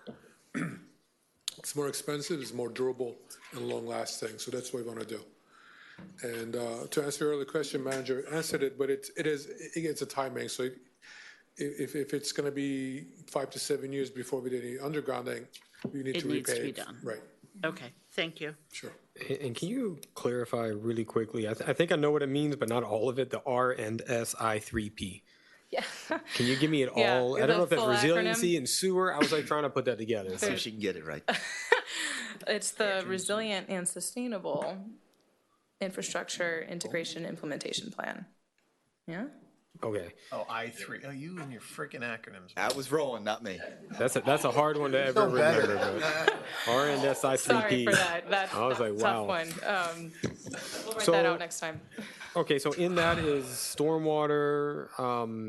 It's utility hardening, stormwater, there's shoreline protection, Shoreline there's protection. It's those five line of efforts Yeah. that we've presented to you. What about raising streets? Is that part of this or Resiliency and Roadway sustainability. improvement, yeah, that's part of it. part of roadway improvement? Because I think that one we're gonna have to we have to really look at that one closely with houses that are originally Absolutely. still too low, and are we gonna be able to actually feasibly really do this? Because I think that if you have a street that has a house low, I get it, but this is we things. might not be able to do it. Yeah, but putting the money aside, that's the GOB. This is not. Okay. I Just- mean, just the a items, schedule the in there, items we I'm might have more to move focused stuff on, frankly, for our purposes tonight, are the 23 GF, the general funds. Okay. Because Right. those are the ones that are impacting our bottom line. right. Exactly. I just, Brett made a point. I was in California recently. I don't think this condition is because of raising streets, but in this particular area that we were staying in, there's a lot of houses that are basically subgrade. Yeah. It's just the way the area developed. It's a hilly area, and the road system is developed on a plateau, and many of the houses are in gullies. Yeah. It's just the way it is. I always look at it this way. We spend a lot of time thinking we have to raise streets to keep everything dry, but the water has to go somewhere, right? And obviously we have to put a new stormwater system, and hopefully it works because there's going to be some more mechanical. It's not all gravity. But in the end of the day, if there is going to be a flood, you'd rather have it in the street than in your house, right? So, or even in the yards, you'd rather have it in the middle. I mean, you drive the cars over it, or if your car is too low, you have a very expensive low car, you don't drive it over it. But that's a better place to have water than in somebody's house. So We're going to learn a lot about that when we remember the images of the swale solutions. We saw various alternatives. Yeah.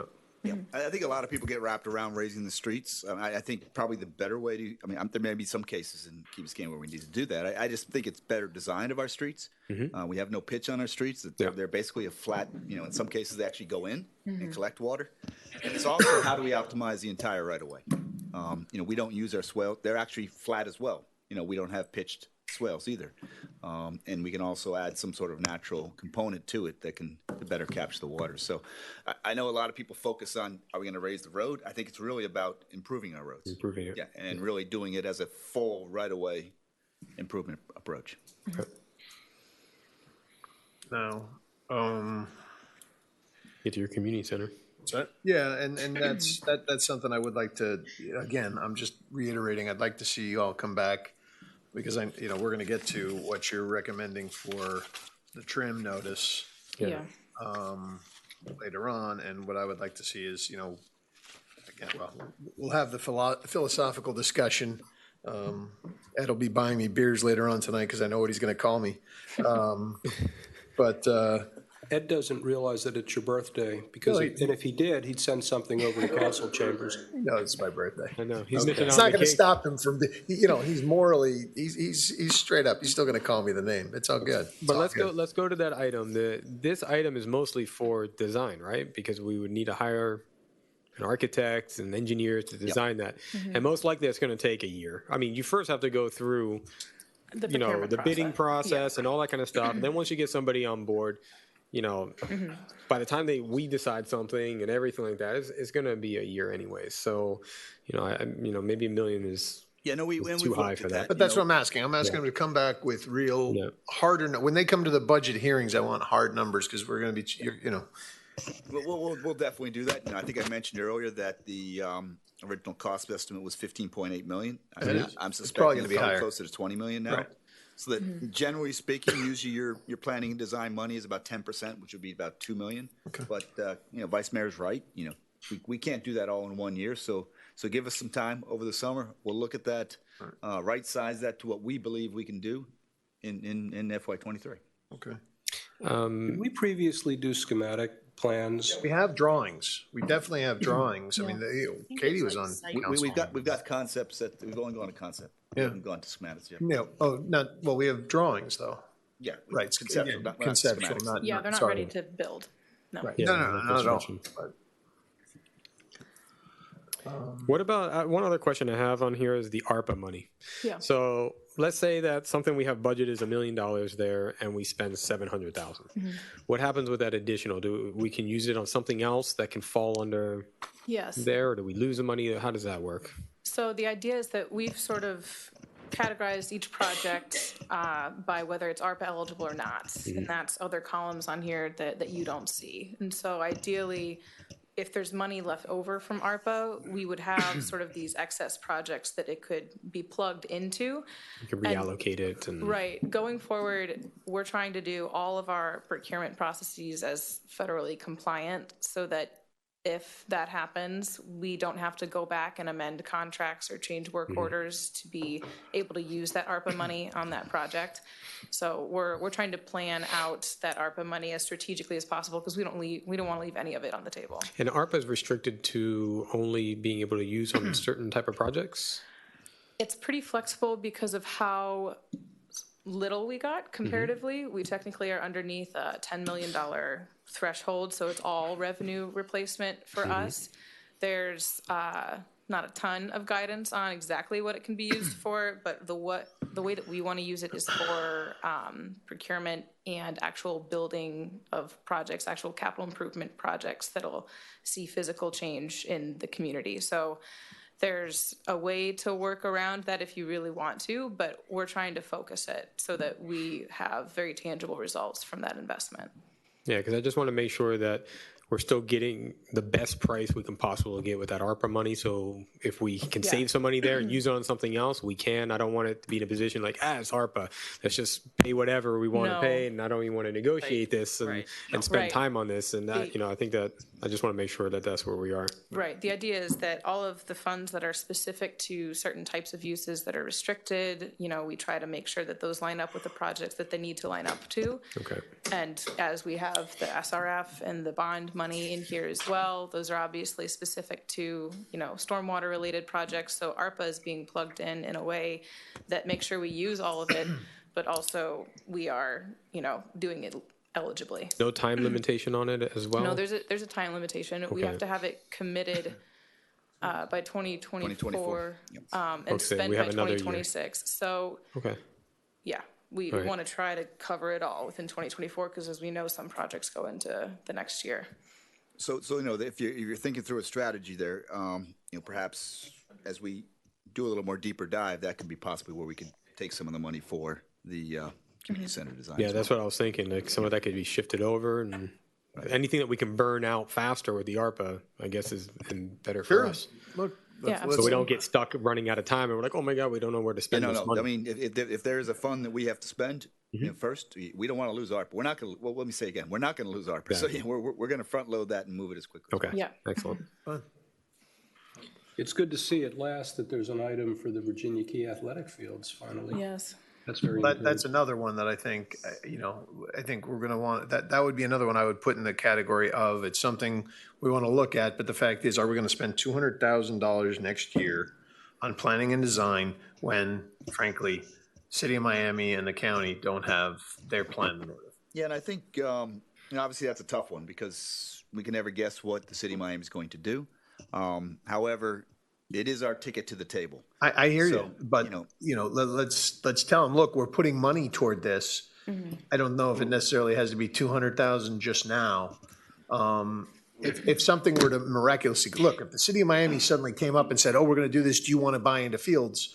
I think we'd all jump on that and figure out how do we find the 200 grand to do that? Well, Right. they have said that about 4 times, but that, I'm not so how yeah, much but of a plan my they have point behind is that. you're right. They've all started quite a few times. So I'm talking about this is in the 23 GF. That's what I'm looking at. And that's $200,000. I don't know if we necessarily need that. I'm just asking, when And you come there's back to the possibly a budget. strategy that we could look at there, Yeah, Mayor, is maybe. that's all I'm asking. Obviously knowing that when it's time to go to the table, we want to go to the table because we have to have access to the money, but maybe that's something we look at as a potential budget amendment we can move. That's what I'm saying. If we can get them to actually move next fiscal year, then we'll talk about this up here and we'll say, look, we want to do this, let's go.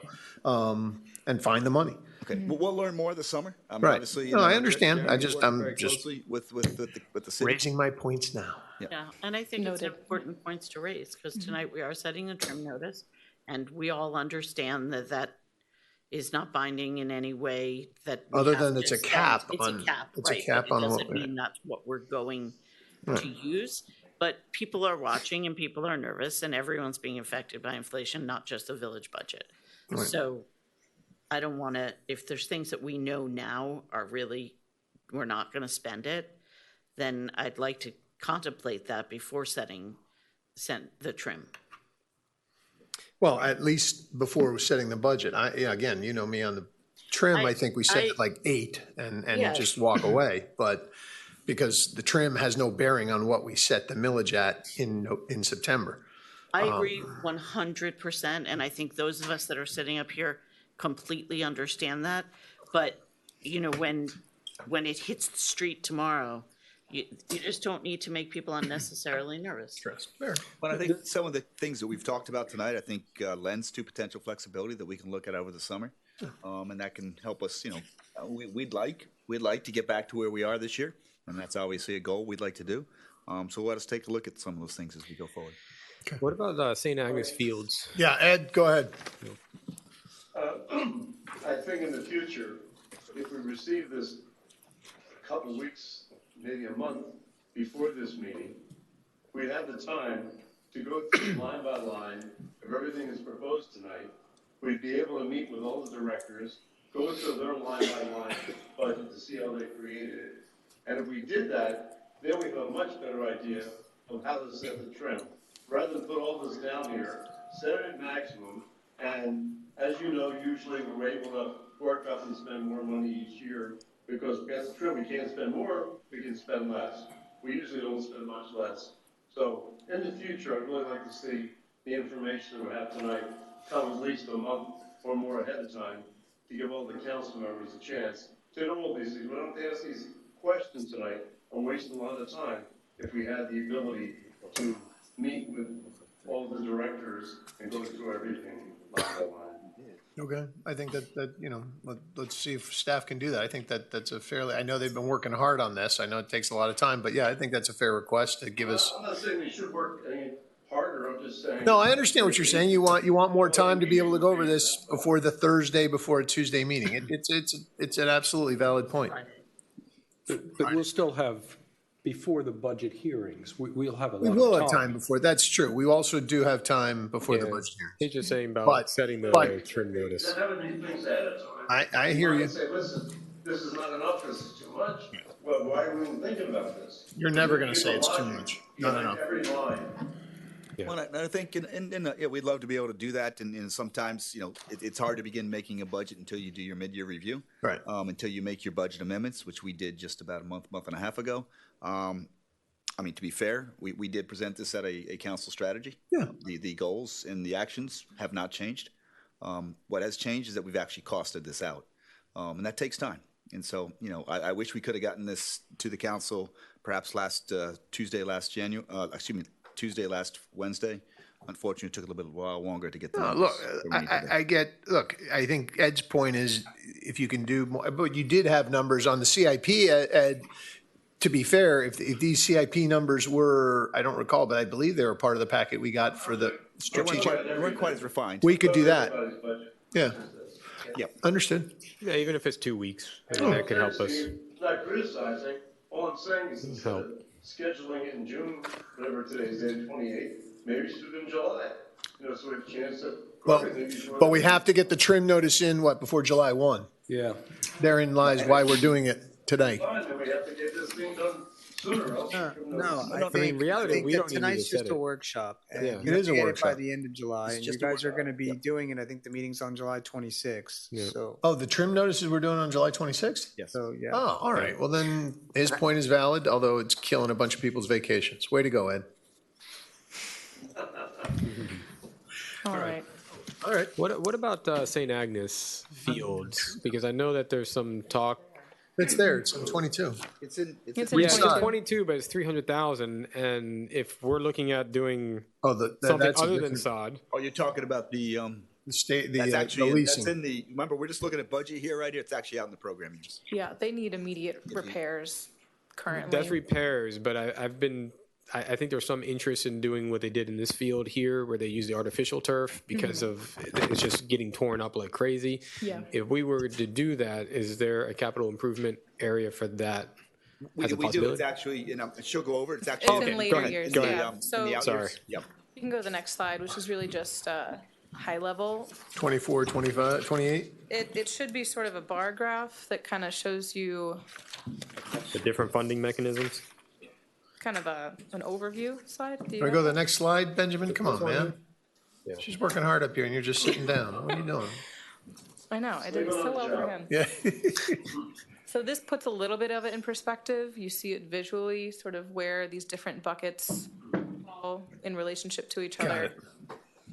I think it kind of helps visualize it. I appreciate the really, really small font. It makes me realize I'm old. You're welcome. Yeah, it's your birthday today. I'll improve that. All right, next slide.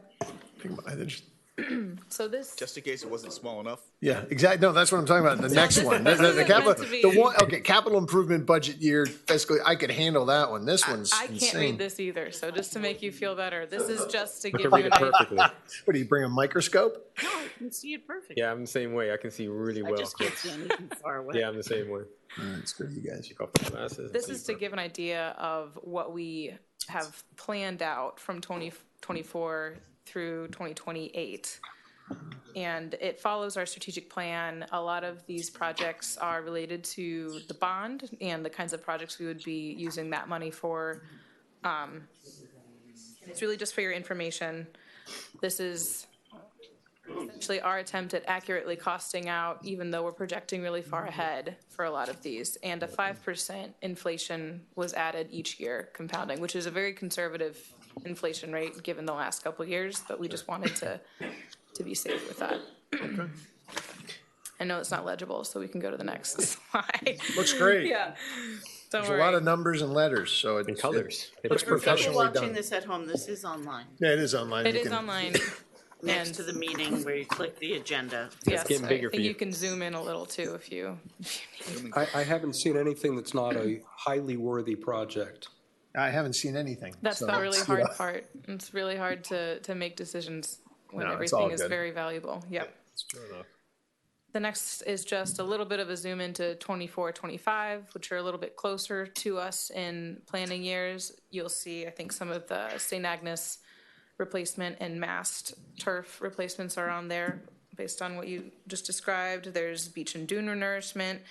We have the community center expansion or renovation on there. We wouldn't do a renovation and an expansion. It would either be an expansion or, but we have it both on here. Yes. Well, I appreciate all this. Right. It's helpful. Next slide. This is finally just to give you the rest of that really long spreadsheet for fiscal year 26 through 28. You'll see a lot of these projects are kind of repeating as we go through some of the bond related, resilience infrastructure related projects that we'll be doing later out. Okay. Next slide. Next slide is not me. That'd be Special funds. the special funds. Yeah. Do you have a list of projects that don't make the cut? You know, what I remember when we were developing this, there was no project that was not needed at some point, or at least desired, and we did not eliminate projects completely. they were pushed out to later years. Like if you look, Frank, they even have in fiscal year 28, priority 5, renovate Calusa Park Playhouse. Big wish list. You know, I asked we have put so much effort, creative effort, into identifying these projects over the years. And obviously they get attenuated, but it's really gratifying to see some of these outliers shown on these sheets. And these are not fixed either. So as time goes on, we'll end up reprioritizing a few of them, and maybe there'll be an opportunity to bump a couple of them up or switch a couple out and see them happen sooner. Okay. Find a Playhouse grant. Exactly. Yeah, we could make that a big asset. And that's exactly what we're trying to do in a capital program. I mean, obviously, we took them in, we refined them, made sure that they were the right, description of the project. But you do want to capture everything, and then you want to prioritize it. Yep. One of the first things that I described to Colleen when she came in was the toothpaste effect, right? The toothpaste tube, right? You think you can do this much, by the time you do it each year, though, it kind of squeezes down to actual fiscal reality. But the whole idea of a capital plan is not to lose the requirements. Great job. Thanks, Frank.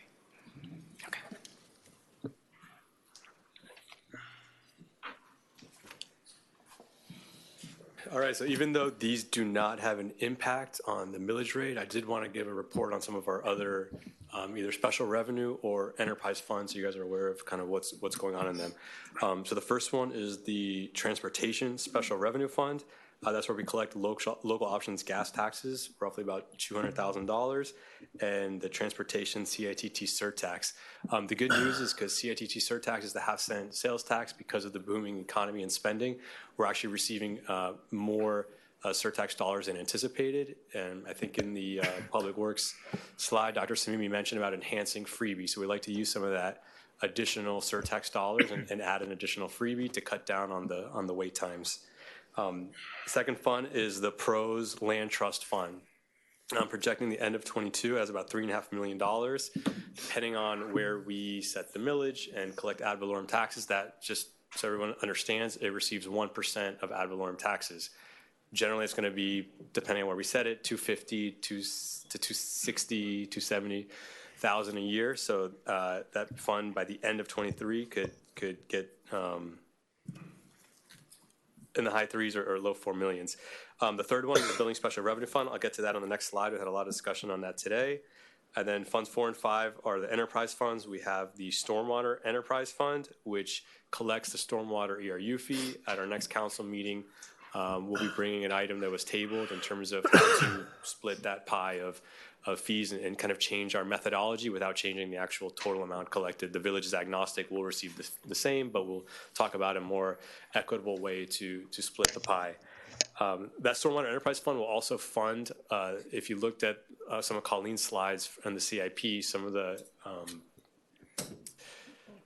state water revolving fund loans, which are low interest rate loans. The Stormwater Fund will actually be the fund that's funding the debt service on those. So the interest rates on those are sub 1%. So obviously we want to use that as a financing mechanism first, and we'll set our ERU fee or maybe our impervious area fee, depending on the way that discussion goes next month, to ensure we have enough to fund those projects. And the last one is the Solid Waste Enterprise Fund. This is obviously the garbage contract we've been talking about, which we are holding our vendor accountable to make sure he's curing some of those performance issues. I will note that we made a strong push in finance to collect on some of our past due amounts. We went through, we had about 320 delinquent accounts. We went one by one, reassessing interest and penalties, checking if the property had changed hands, updating addresses, mailing them out. And in the last month and a half, we've actually collected $200,000. So we've really been hustling and making sure that everyone who hasn't paid is caught up to speed, so that the fund actually has money. There was years where this was kind of delinquent and was ended up borrowing money from the general fund, embarrassingly enough. But now we're at a place where we actually have a fund balance, and once there's a balance there, we could look at maybe rate reduction for future years. These are things that we'll have discussion on come the actual budget hearings. Question. Sure. About how much more still outstanding do you think you have? Great question. my guess is about $500,000. The number changes every month because of those interest and penalties that are accruing. So every time we make this push to catch up, we collect, and then we have to then manually reassess on the past due balances. So we're going to still aggressively. But in terms of number of accounts, do you know? So yeah, the $200,000 we collected were from about 120 accounts. I think we're down to about our last 200. Okay. So we're And you're feeling really good about the new method of collection. It's working. I love it. We're instead of being at 50 or 60% compliance and taking a whole lot of staff time to do the billing and collections, which is stuffing envelopes, having residents come in and paying, and a lot of them were confused. Well, I thought this was on the tax bill. I wasn't aware. I didn't get the bill. I went to the landlord, not the tenant. This new method is phenomenal. We're getting 95% collections, so it's definitely more sustainable for the long term. Sure. All right, so the next slide is, we talked a lot about this already. This is the Building Special Revenue Fund. So I want to kind of talk about what's happened in the past, where we are today, and why we made the decision to move this and isolate this as a special revenue fund. If you look at the end of 2016, the ending fund balance in the building fund was $2.2 million. At that time, the building fee schedule in place was 70 cents a square foot on new construction and 7% of value on repairs. The council made a conscious decision to lower that to 1%. What that did was absolutely diminish those reserves. If you look at the out years in 17, 18, 19, then we had the pandemic hit in 2020, where we ended that year negative over $500,000. What that does is ends up putting a strain on your general fund to subsidize what should not be impacted by the general fund. This should be a self-funding fund. So what we're doing is, by isolating this, we're going to monitor that bottom line every year to make sure what happens in 2020 and also what happens in 2016, where we're at $2.2 million, where it's too much of a surplus. Does not happen again, and we modify fees as we see fit. The challenge with budgeting this fund is it's hard to predict the activity in that department. I look at 2021, where we did $1.9 million in revenue. A lot of that was a post-pandemic effect, where a lot of projects were on hold, and then we had this pent-up demand that came in. I'll tell you now, in 2022, I don't expect it to be that high. As we see more 40-year certifications come in, then we might see another peak in it. So I'm working with the building department to really try to project where those will be, but now we'll have close eyes on exactly where we are and make sure we don't go negative. At the same time, we're not charging too much where we build millions of dollars in reserve. By state statute, you can actually have about 25% of the operating expenses in reserve. I think that's a nice target. So we're protected during pandemics or hurricanes, et cetera, where we have to pay our staff, but we're not collecting new revenues, but we don't go above and beyond where we're overcharging for what it costs to run that department. Why do you not show 2022 and the budgeted 2023? Because this is where the budgeted line item that you remove from the expenditures would sit, right? And so we would see what we're projecting. Correct. When we present, I can show you. I have the slides. I can show you when we actually go through our budget hearing exactly where I isolated 22 and what I'm projecting out of 23. I'll tell you right now, I'm budgeting both at pretty much break even is where they kind of were. But you're saying that it's better to have 25%. So the statutes allow you to get up there. That's the highest? Correct. That's a policy decision of if we want to get there. Okay. Obviously, the 2.2 million, I'd say, is way above and beyond. That fund runs about $2 million a year. So we're talking about you could get up to $500,000 in reserves. And right now we have like $15,000. Right now it's pretty much nothing. Almost but even. we did rebound from that negative 563,000. So 2021 was a big year. Yeah. Ed, go ahead. Benjamin, with a $500,000 deficit in 20, and I'm sure 21 you say nothing, and then 22, didn't you add about close to $500,000 in executive overhead in those years? At the point you hired a couple extra people that cost you close to $500,000. It wasn't $500,000. I mean, that aren't actually giving out building permits. I'm talking about the total cost, 100,000 something, whatever. It was not nearly $500,000, and I can tell you, even positions we added in the building department, if they're doing other functions for planning or zoning, they're actually allocated out. So it's not 100% of. That's all the building department. That's all the building department. No, we haven't added $500,000 in. How much was it? 400,000. I mean, so I'm looking at the sheet. And if you look at the actual expenditures, they've been as high as 1.8. In 2021, they were only 1.4. So it's not 1.04. No, it actually decreased. So yeah, it was down $400,000. I'm I'm sure when you examine it further, you'll find. Oh, no, that's expenditure, sorry. I'm looking at the wrong But you're reallocating it between departments. So there's reallocation, but there's also, and I know Jeremy presented this tonight, we're taking an FTE that we have for plumbing and moving it part-time. So we are looking at what's the right level of service, permanent clerks with some of the part-time labor to keep those costs at bay. We are looking at it. Okay. Anything else? Okay. Next. All right, in terms of... So next up, Colleen, come on. You're in charge now. Slides. We're going to run through this relatively quickly, but we do want to show you. We've talked a lot about it all the way through this presentation, but we take the resource efficiency very seriously. We'll talk about the revenue sources, how we look after other people's money, and then how we're looking to reduce expenditures. We'll just go run through it, just hit the highlights. We've talked a lot about it. Pick the one we think are the most important. Yeah, so to mention with Councilman McCormick, moving the solid waste and stormwater fees to MDC was a no-brainer. We're obviously seeing the fruits of that effort now in increased collections. I mentioned the unpaid solid waste fees. We've collected $200,000 in about a month and a half. So when we put our minds to it and aggressively collect, we've been successful. And we're looking at optimizing our BTR collection process. We'd like to make it a more customer-friendly experience to our businesses. And the last one, aligning our service fees to CPI. We did this when we brought forth the building permit fee and some of the fire inspections. We brought it up to CPI. We're looking at maybe Todd's community center fees, athletic fees to do the same thing, where if there's an increased cost to funding to providing that program, we've got to then look at the revenue side of the equation as well. Okay. I jump to one more. We're watching, Colleen.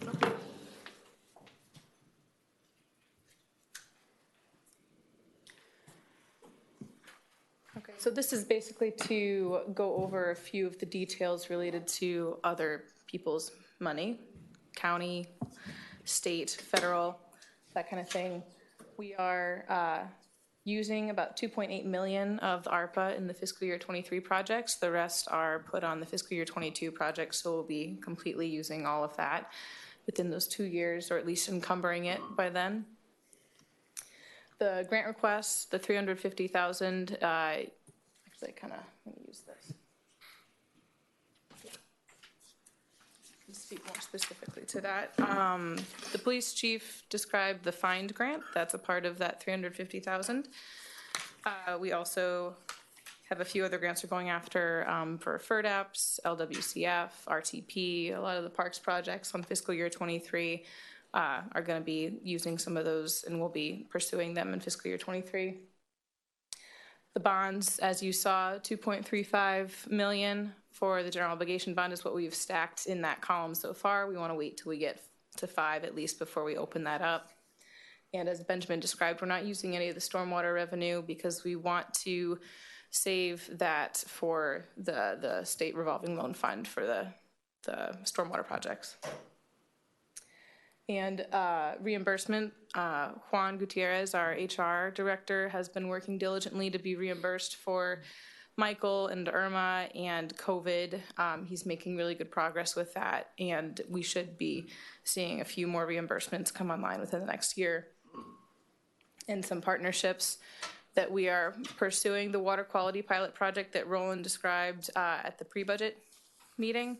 That's one of the projects that we'll be partnering to test that technology out, and we're thinking of applying again this year for related stormwater pilot projects as well. And we applied for the the Transit Development Program through Miami-Dade, but it's an FDOT program to get some money for expanding the freebie program as well.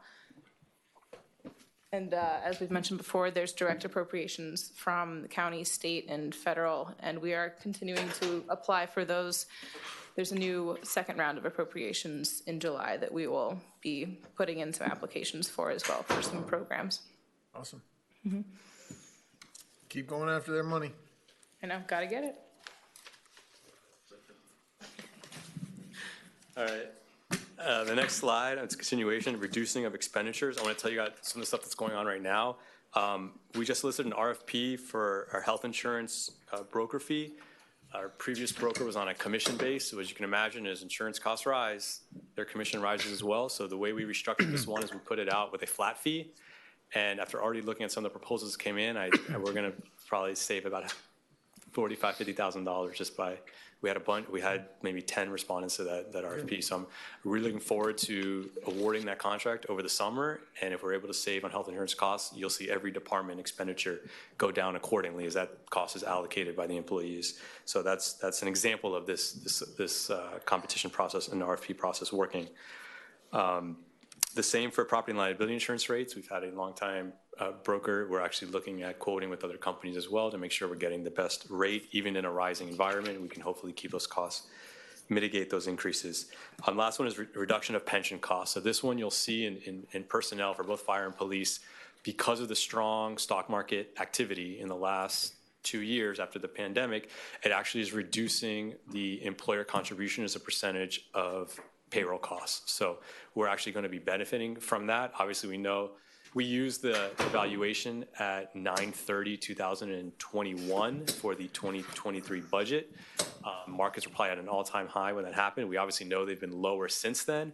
So this will impact our 23 budget, but I don't want to get too excited too fast because we then know these things, what goes up must come down. So, but to put this in perspective, maybe about 3 years ago, our fire and police pension costs as a percentage of salary was anywhere between 16 to 18%, and this year they're about 12 to 14%. So you will see a reduction in pension costs for two reasons. One, because of the strong market activity and that percentage going down.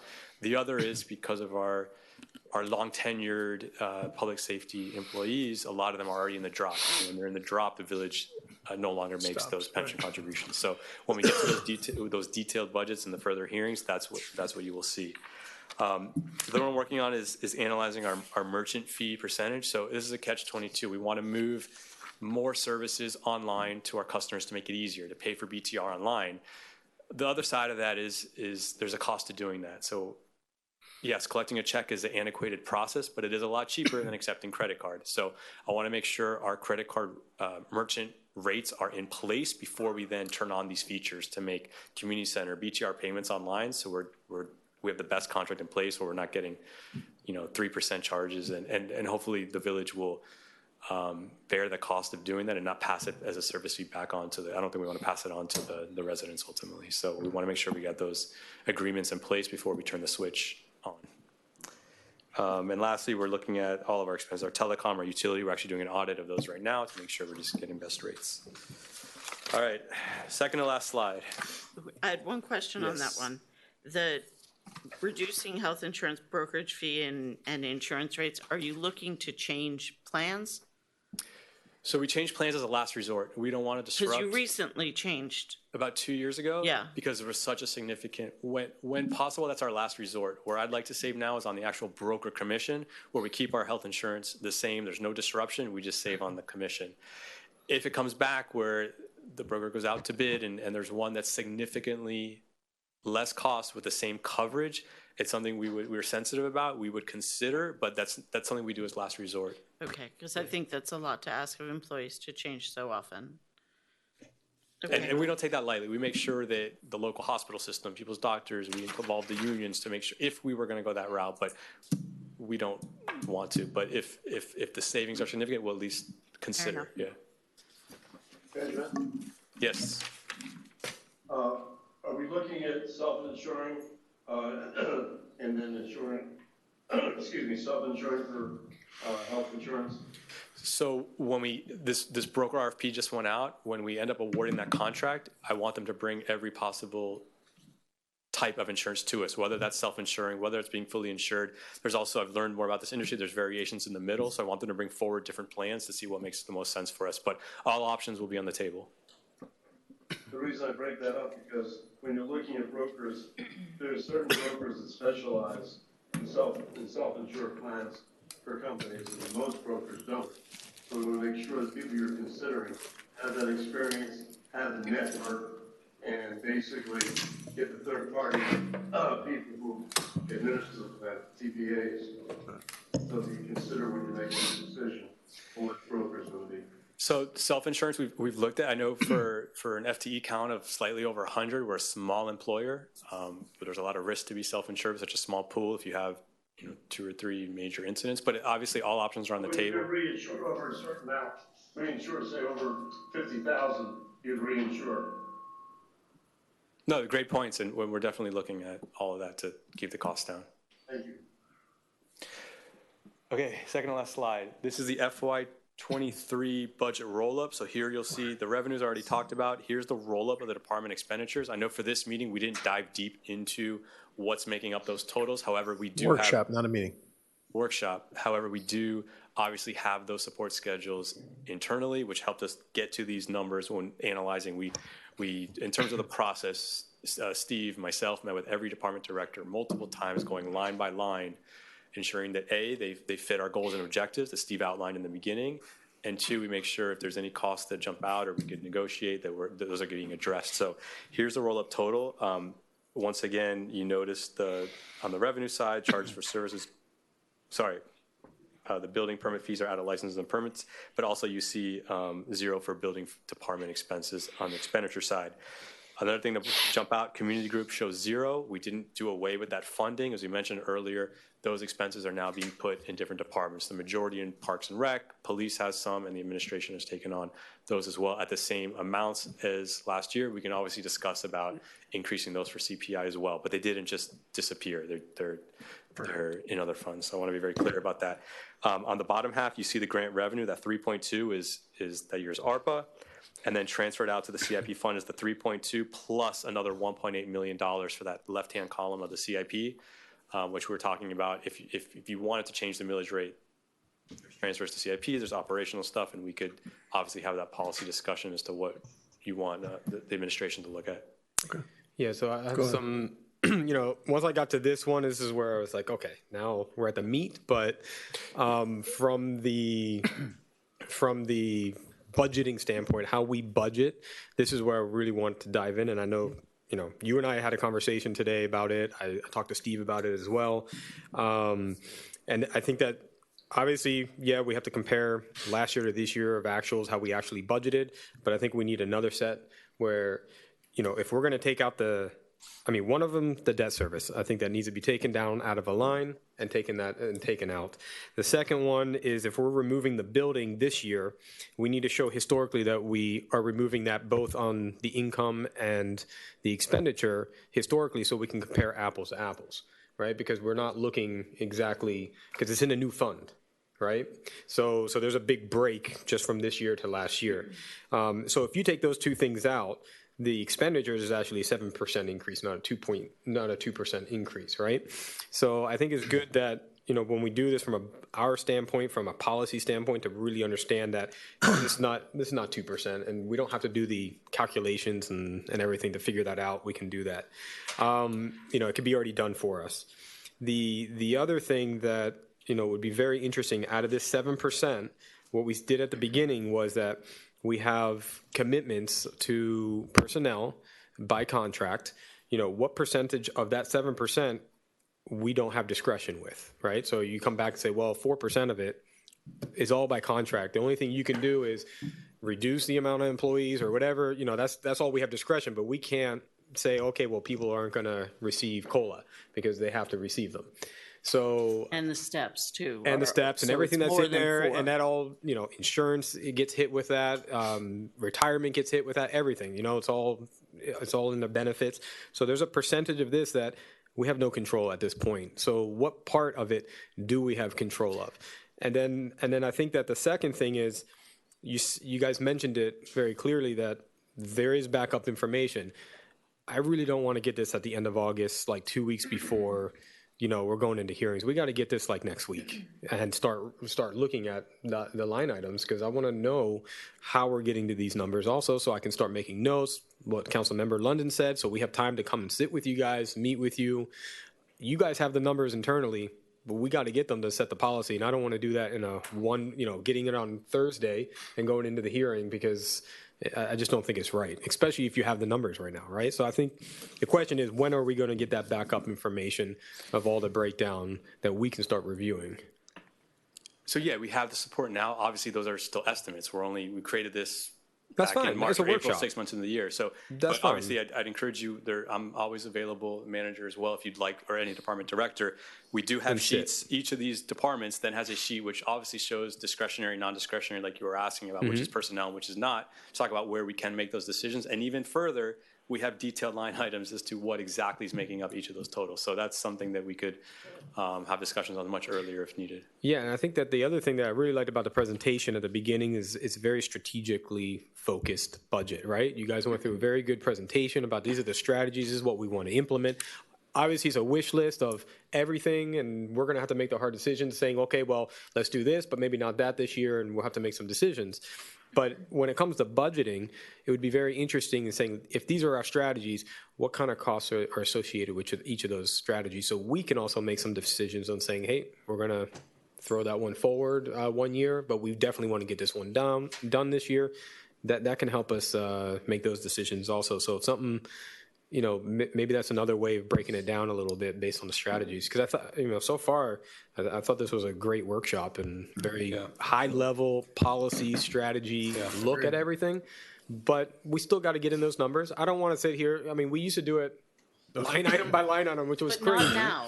But I think we should now start sitting with you guys and understanding these numbers and just saying, okay, how are you guys coming up with this? And it may be strategically based still, like, okay, but put it towards the idea of what you guys want to do so we know, and what we can't touch. So, I mean, and I think tonight, if we're setting We're not doing anything tonight. We're not. It's July 26th. We're going to come back in July and do that? Yeah, so we're not talking about that tonight. Great. Because I was just going to say, before we do that, we got to understand what is discretionary and what is non-discretionary, because you said it below what's non-discretionary, then. And over the course, the other reason why you don't want to do it tonight is because the final numbers don't come out until July. And you don't know what the real numbers are. I was getting confused on that. Perfect. My apologies. And we've identified at least, 5 or 6 material items that you'll consider to what you want to do coming back for July. And by the time we get together next, there'll be more clarity on that. What do you, on the presentation, how would you wish to present debt service? So the way that I would do it is, and you can correct me if I'm wrong because we got our CFO here, but the way I do it would be a separate item under total operating expenditures. It's either an other expenditure or a debt service expenditure or a finance expenditure, and you just have one item, but it's below that item, so you can just look at the percentage. Because what happens is if our debt goes down, we're not changing anything in operations, so it's not really giving us an accurate number compared to last year and the year before. I hear what you're saying. So, in terms of the reporting, as kind of on a rolling basis, as you evolve prior to July, share with us where you're thinking about cutting or where you can't cut, and so that we can keep up with your thinking before we meet next. Mike? Yeah. Benjamin, I'm looking at it by taking out the debt service. It comes out to about 28.4 million. Dropping off the debt service on the other end looks like about 33.9 million. In my rough calculations, that means expenses that we're going to expend from year to year without debt service are going to increase by approximately 19.25%, 19.5%. Is that correct? 400%? No, 19. No, it's 19. 19%. 19.25% year over year. So I don't think it's that big, because if you look at debt service we're proposing is 2 point. Take 13 million out of 41. My glasses back on. 41.8 comes down to about 28.4. Take out 2 million from the 33 comes out to 35, 33.9. To me, that's a little under 20%. That's going year over year, which is fine, but basically we're saying we're increasing our expenses by 20% on the operations of the village. I'm just saying. From last year to this year? No, I'm missing So the something, way because the that I debt did it- service wasn't 13. Last year, the fiscal 22 debt service was 2 million.